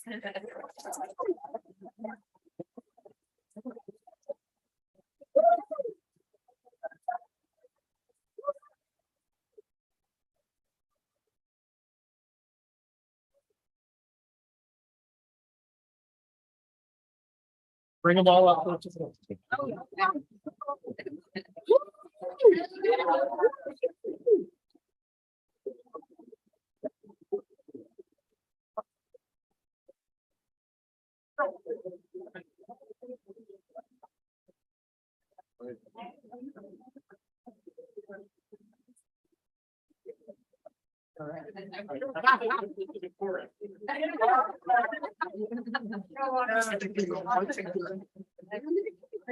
This is not a chorus. Drop down and leave. Thank you so much for this, and thanks to the Barber family. And my name is Chris Wagner, so maybe I can name your family. So I represent a team of volunteers, as it was just told to you, that come to this campus on Monday mornings and to the women's on Tuesday. And Allison Northcutt and Chris Clemens are the leaders on both campuses. So I got it. They deserve a round of applause.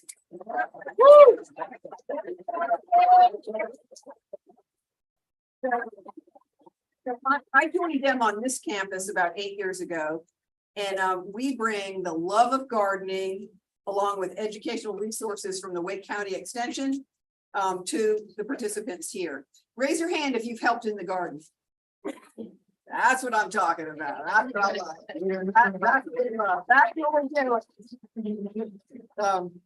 So though we only work with an assigned scarecrow or garden girl each week and a few extras that are willing to help, we feel that we make a greater impact in this community.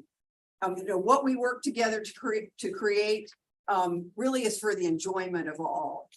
The scarecrow and the garden girls positions come with responsibilities, lots of watering and weeding and harvesting. And our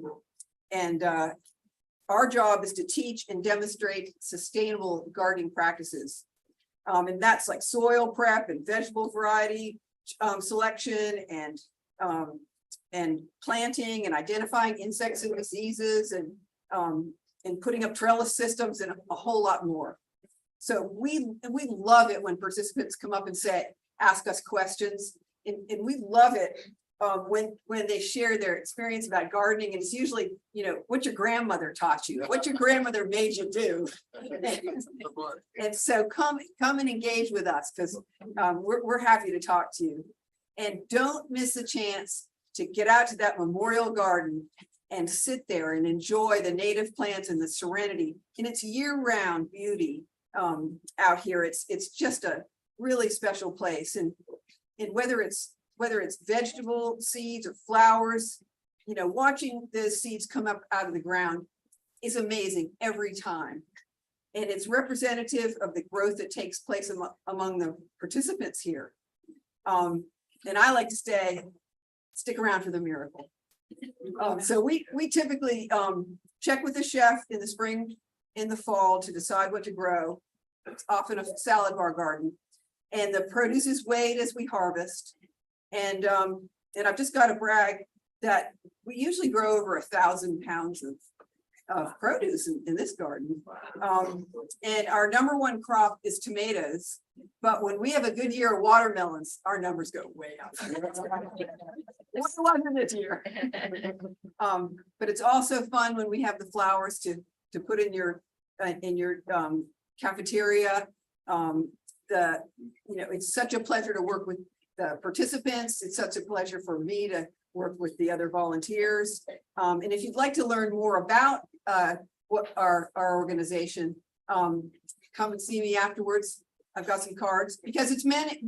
We happen to be a group of women here tonight, but there are men too. So it's for anybody who's interested in gardening. And master is a little bit of a misnomer, because it just means that we're interested in gardening and we like to learn about gardening. So don't let that be intimidating. This men's campus it's been on my radar for 22 years. Since it opened. And this volunteer opportunity brings together two worlds that are very important to me, and that is gardening and recovery.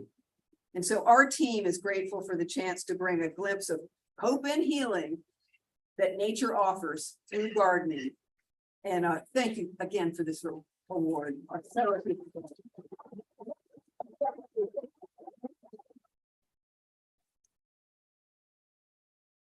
I'd like to invite John back up to the podium. And Tyler's gonna come up and help me also.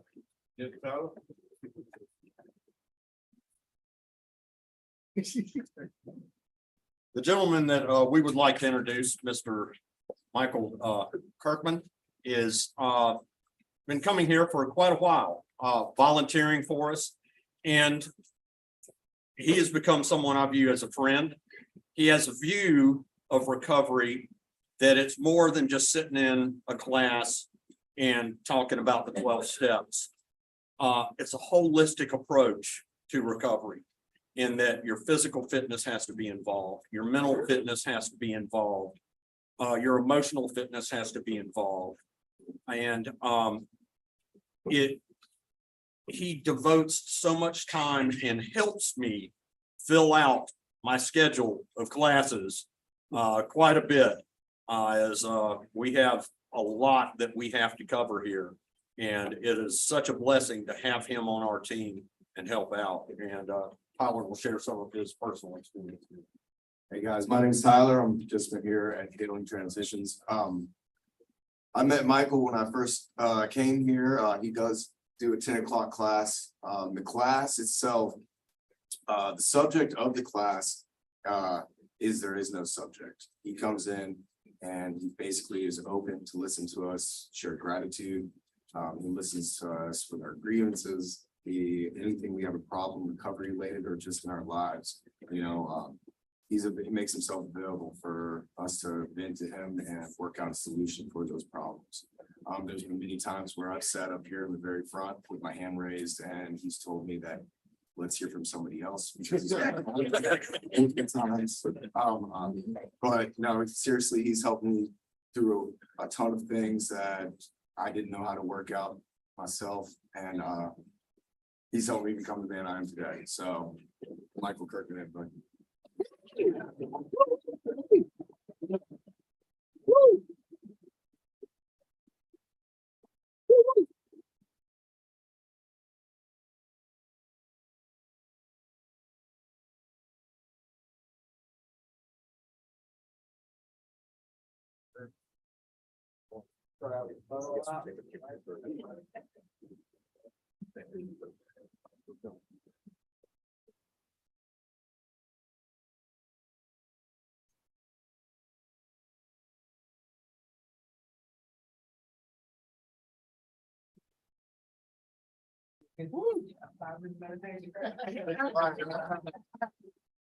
I could probably use a meditation right now. Just want to say a few things. First off, I want to say congratulations to the Silver Chippers. You know, I've been up here for quite some time, fortunately, and part of the 12 step talks about practicing the principles in all our affairs. And the time that I've been up here, there's been a whole lot of affairs and there's been a whole lot of practice by you guys. Practicing day in, day out. And now you have that silver chip as a reminder that you can do this deal sober. And what I found is that, you know, the quality of my life is the quality of my relationships. And so you all have practiced the principles in relationships here. And now you have the beauty, the opportunity to take that practice and practice it out there. So, and you know, you have an opportunity really to live the life that, you know, I never thought was imaginable. I never could imagine. I do want to start out with some gratitude. Since I've been up here from day one, Healing Transitions has been welcoming to me. Both the staff and the participants. And it has become the highlight of my week. Spend time up here. I also want to say that I have been and continue to be the product of a whole lot of help. I'm the product of the program of Alcoholics Anonymous. I'm the product of the Fellowship of Alcoholics Anonymous.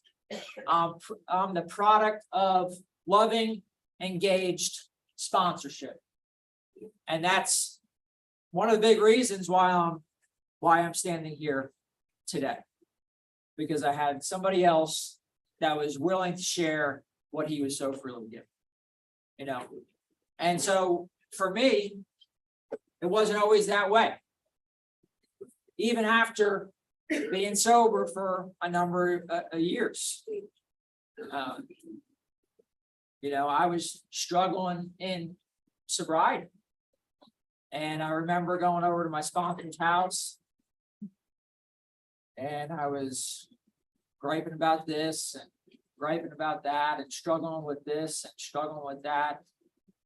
And as he has done and continues to do, he goes right for it. And his question was, who are you mentoring? And it's pretty rare, but I didn't have an answer.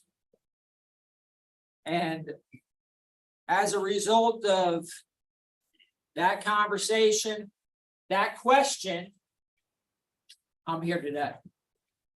And in between has been a whole lot of purposeful connecting with people here at Healing Transitions, you know, because I wanted more than what I had, and I wanted what he had. And Healing Transitions has provided me an opportunity to give back to other people in recovery, to learn about myself, and to learn that the true beauty in life is connecting with other people and seeing how I can contribute. I just wanted to read something that's powerful. And it's from the big book, chapter 7, Working with Others. And it captures my experience of being here at Healing Transitions. Life will take on new meaning. To watch people recover, to see them help others, to watch loneliness vanish, to see a fellowship grow up about you, to have a host of friends. This is an experience you must not miss. We know you will not want to miss it. Frequent contact with newcomers and with each other is the bright spot of our lives.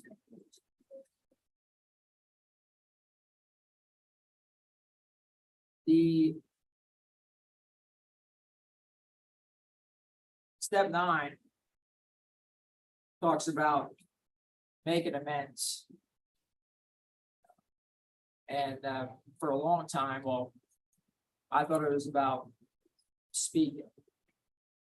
And what I've learned, it's about doing. It's about living in a new way.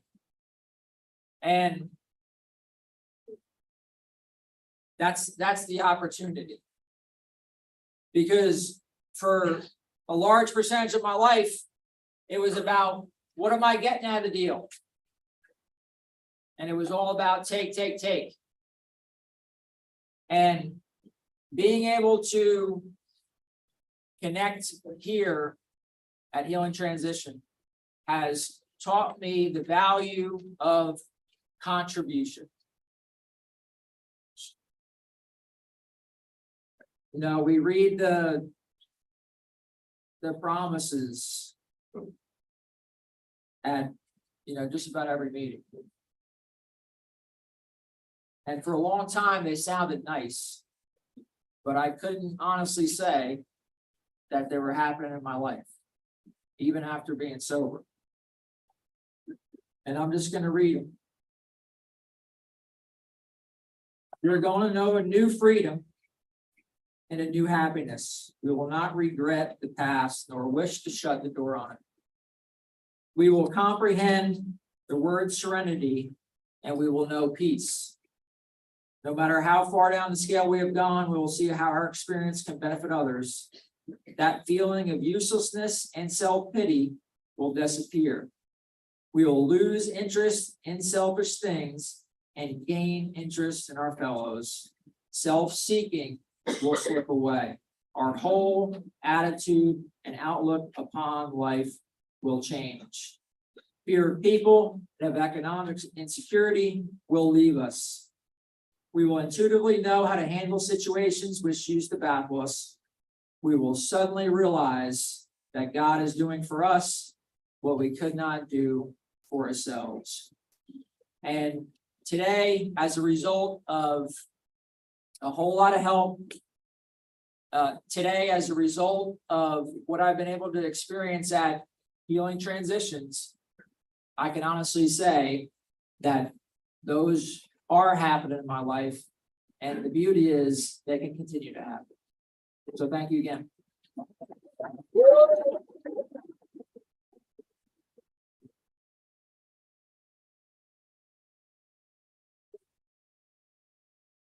I'd like to invite Bruce Ziegler and Nat Elliott. Woo!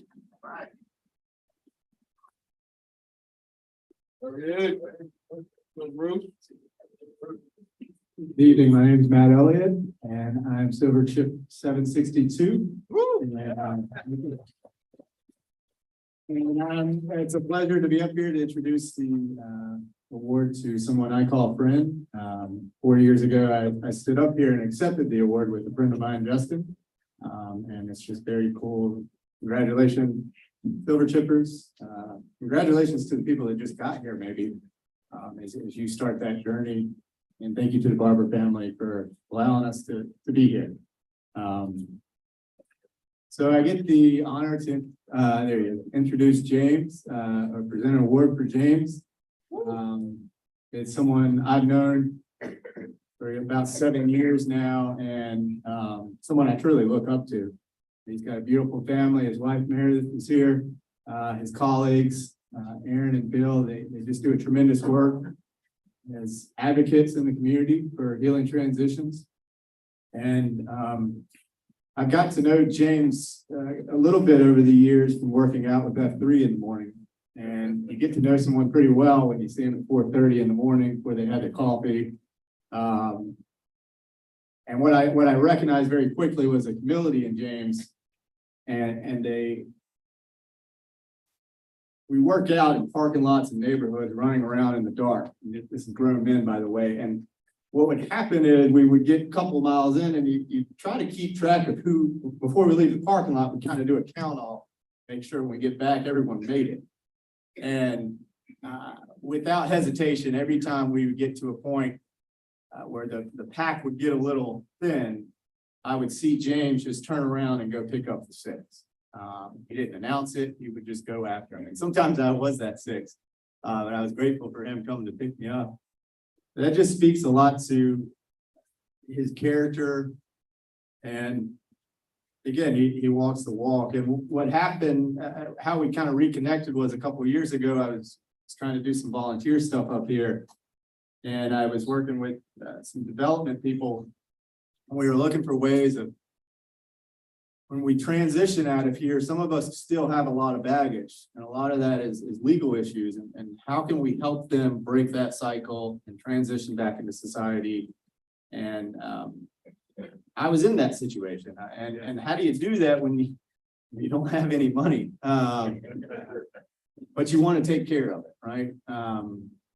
And I remember going to James, and we had lunch, and I kind of pitched the idea to him. I knew he was already kind of doing some work here. Their firm has already done a lot of work here. And when I mentioned the men and women probably wouldn't be paying you, He didn't flinch, he didn't scoff, he actually leaned in, he said, just send them. I kind of walked out of there and I thought about it on the way and I said, I don't realize if he knows what he signed up for, but again, it just speaks to the character and he stuck to his word and done exactly that and helped dozens and dozens of people just start over. And one of those is Bruce, and I'm gonna let him share his experience tonight too. Hi, I'm Bruce. I'm Silver Chipper number 988.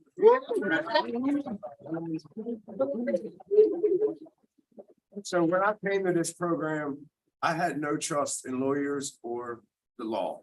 I'm just being honest with you, right? Like, I always got the raw end of the deal.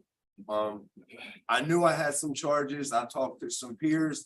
I talked to some staff members about wanting to get them taken care of, but I had that fear of what could happen. I actually didn't take care of them until Matt presented it to me while I was in life skills. And I had possession of heroin, larceny from Walmart, and an FTA because instead of going to court, I came to HT.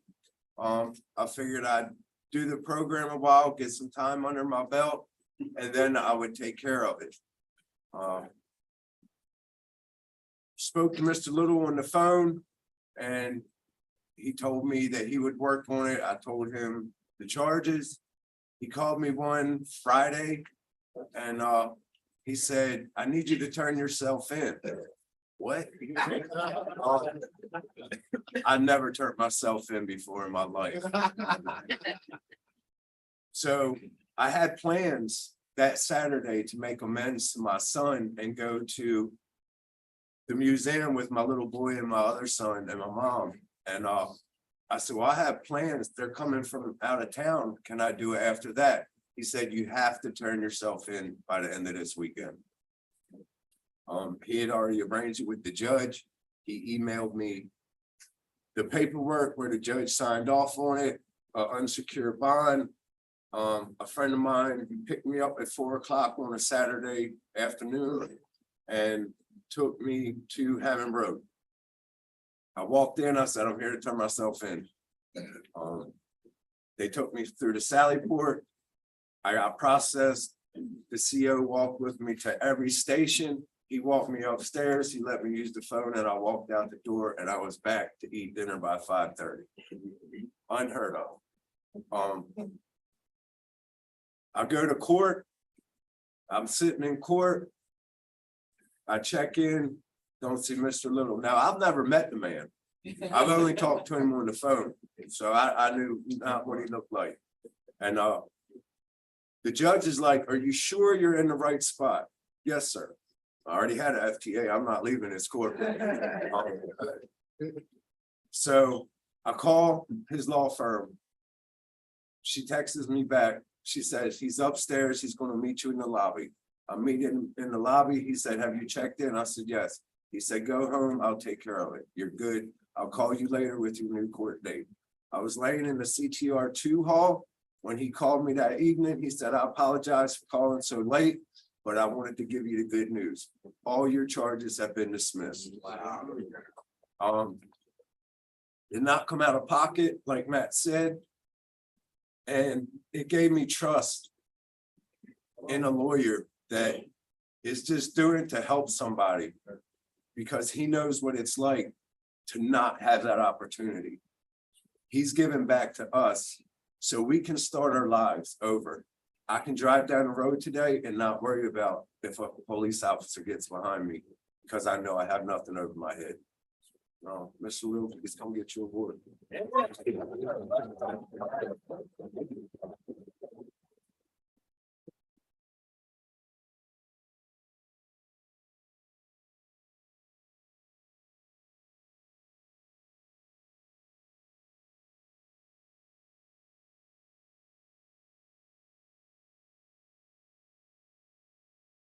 No, I'm not crying at all. Oh. This award means a lot to me, means a lot to my colleagues. I don't do this alone. Bill and Aaron are here today. Devin, we work as a team, and we take a lot of joy out of being able to help guys and women who are working hard to help themselves. Congratulations, guys. Very, very impressive. Congratulations to y'all. Congratulations to everybody in here who shows up every day. Takes them day by day. It's a privilege.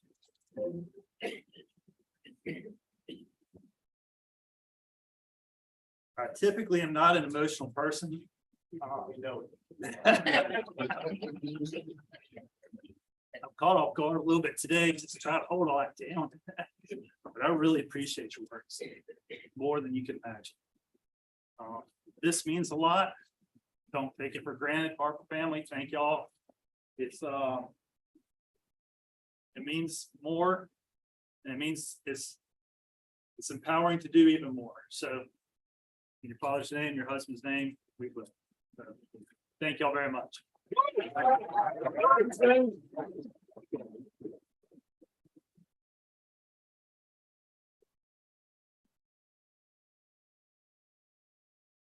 I would like to welcome up Steve Jenkins.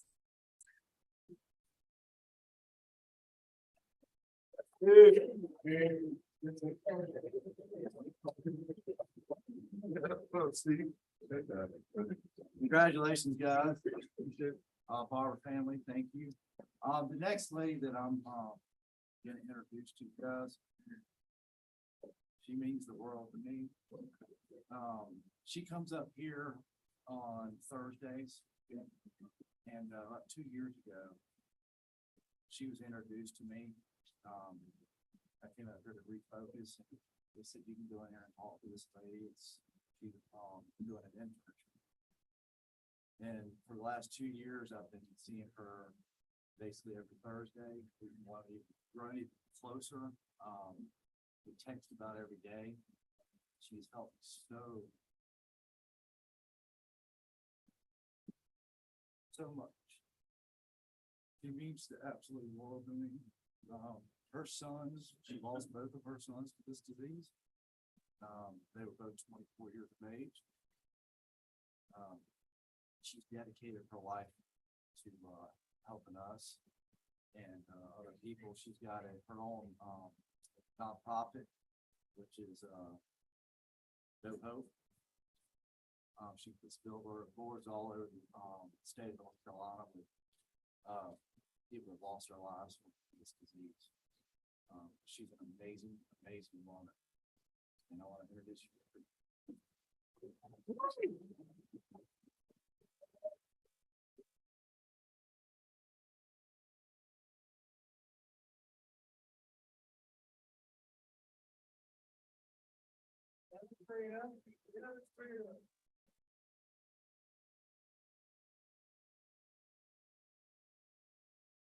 Happy Recovery Month. This is a great round.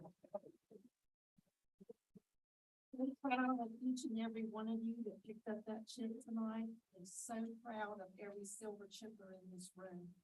This is an amazing crowd.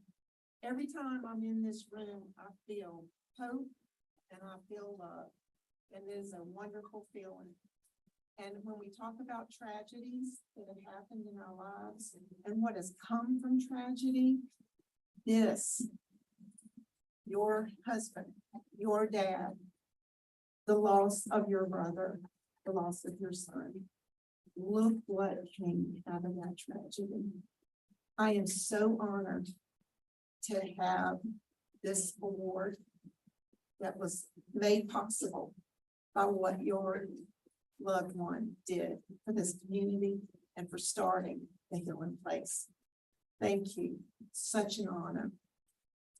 I want to say a little bit. I know it's getting late, but I just want to say a little bit about what Healing Transitions, as it's called today, means to me. After I lost my 2 sons, I was struggling a little bit with what to do to help people that were coming to me, telling me that they were struggling. They were friends of my sons.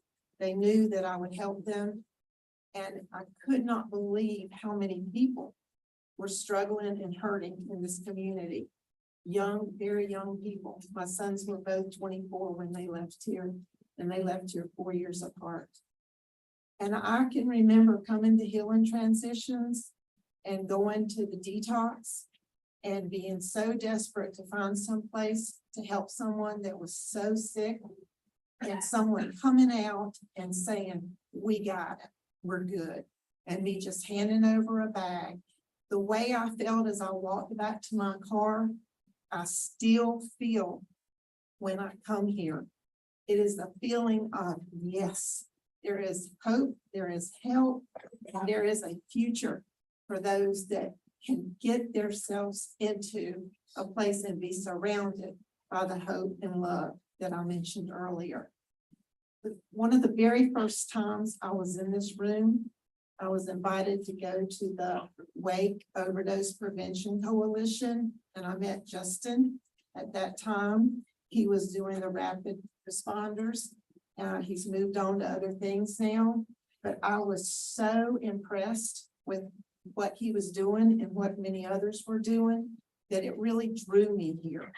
And that was just the beginning of seeing such wonderful things that are done here on a regular basis. And after 33 years in the banking world, which is completely different, but driving by here every day on my way home from BB&T and seeing this, I wanted to be more a part of it. And I wanted to be there more for people that needed help. And so I went back to school, and in the process of thinking, what do I want to do? Substance use disorder, counseling and intervention. I was told, you know, you really have to do an internship for the intervention. And the first place I thought about was Healing Transitions. And so in June, after being retired, in June of 2022, I was at this podium at the end of my internship, which I had started in January. And I thought that I was rather sad because I thought it may be one of the last times that I was in this room at the podium, but I was so grateful for the experience. That was a year and a half ago, and I still am able to come to Healing Transitions every week, not because of anything I've done, but because of the people that have said, oh yeah, bring her in. Let her talk to someone. I am so honored by that. I'm so honored to be able to do that and to share and to talk about things like turning our pain into passion and purpose, which is what I heard earlier tonight. And that is my goal. And that is a goal that I wish for each and every person here. Turn that pain into a purpose and a passion. And you don't have time to really sit in your own grief and in your own pain. And I believe that's the 12th step. I believe giving back is what keeps us moving forward. And I see that every day. So thank you. Thank you, Healing Transitions. Thank you, Justin. Thank you, Amanda Blue, for giving me the opportunity to do the internship. It does seem like just the other day we were on the phone, right? Time just goes by so fast.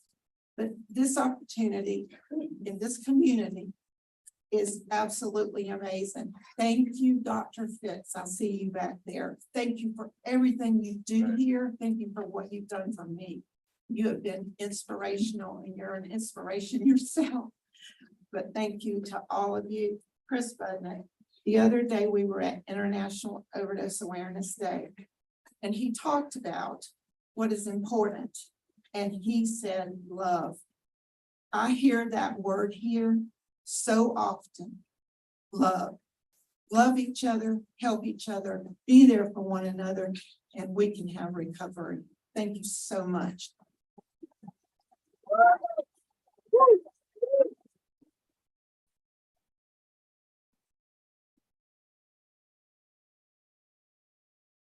We got to go off script a little bit here. Thank you to all the recipients of the awards. Y'all are all so deserving. I do think we missed an opportunity. Bruce Ziegler and Matt Elliott. I don't know if he's still here, but both of them have two of the best detox photos, I think, in the history of HT. That one was looking pretty rough.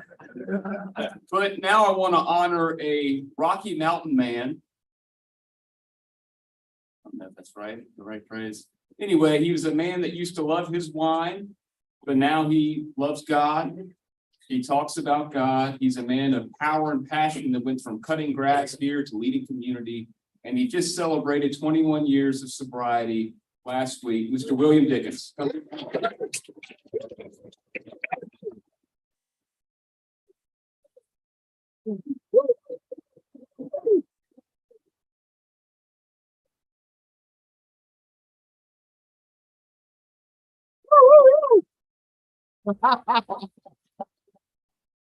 Woo!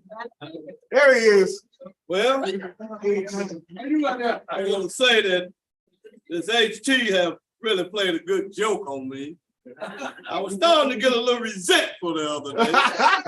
So I came in here, somebody got 7 years, somebody got 3 years. And I was giving them out, and I said, wait a minute here. Something's not right. I said, Jason, do you know anything? No. Justin, what's going on here? You know, Justin is like Chris, they start asking you questions to throw you off. So, you know, all I can say is, you know, I remember going to Fred and Evelyn's house when I was in phase 1, now phase 2. When I had, at that time, things was a little different. And I did some pressure washing at the house.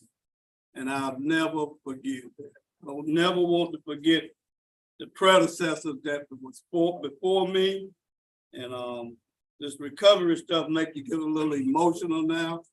No, I'm not gonna say. It's like, you know, I'm just so grateful to see other people turn their lives. This means a lot to me. Thank you, Michael. I come in here sometime for the meditation. And guys, y'all don't have to worry about taking your clients out tonight. You can bring them to the meeting here. We already know time is, you know, getting late. But I just want to say thank you. How did I do it? I just surrendered. And they told me when I got here the second time, take the cotton out your ears, William, and put it in your mouth. When I got here, I was 43, and they had some old hard sayings back then. You know, let us think for you till you learn to think for yourself. That pissed me off right there. But I'm glad I let somebody do that for me. And through the grace of God, I don't be bragging. But when I came here, I was weighing like 135 pounds. All I had was the clothes on my back, and I had achieved a few things. But drugs and alcohol, I lost. But by the grace of God today, I'm a homeowner. I got a beautiful saved wife. Man, me and my father built a relationship before he passed. I got all good friends, and I told Chris when I came here, I had a job.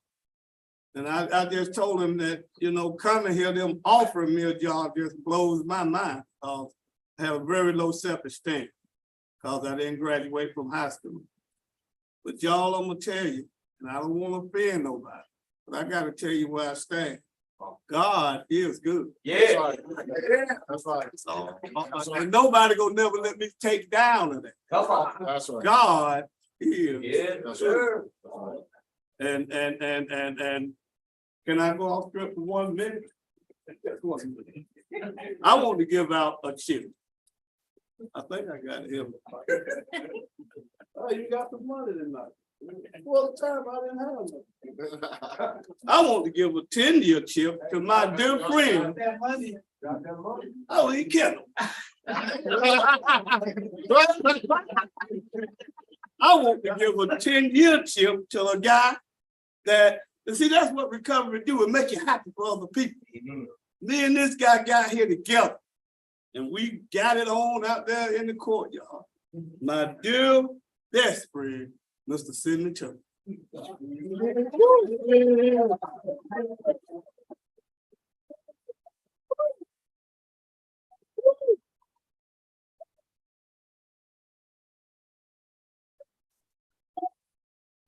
Good. Thank y'all. Evelyn, I love you, baby. I love you. I love you. I remember when I came to Fred, yeah, y'all doing the deal. Y'all did the deal. But one for y'all, it's 10 years don't mean nothing without y'all.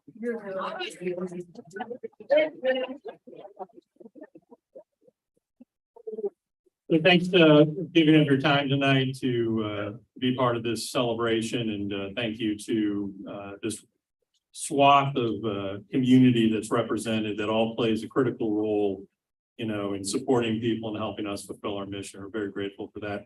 I'm going to ask two things. One, if you are a recipient or here with your family, would you please join us up here for a photo with the Barbers at the conclusion? And if you're not, will you get out? The only reason is they got a 8 o'clock meeting in here, so we want to make some space for them to get set up.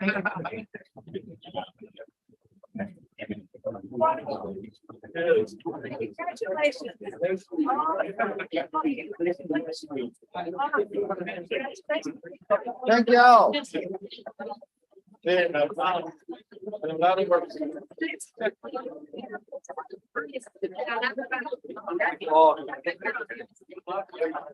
That was me texting with. Oh, yeah, yeah.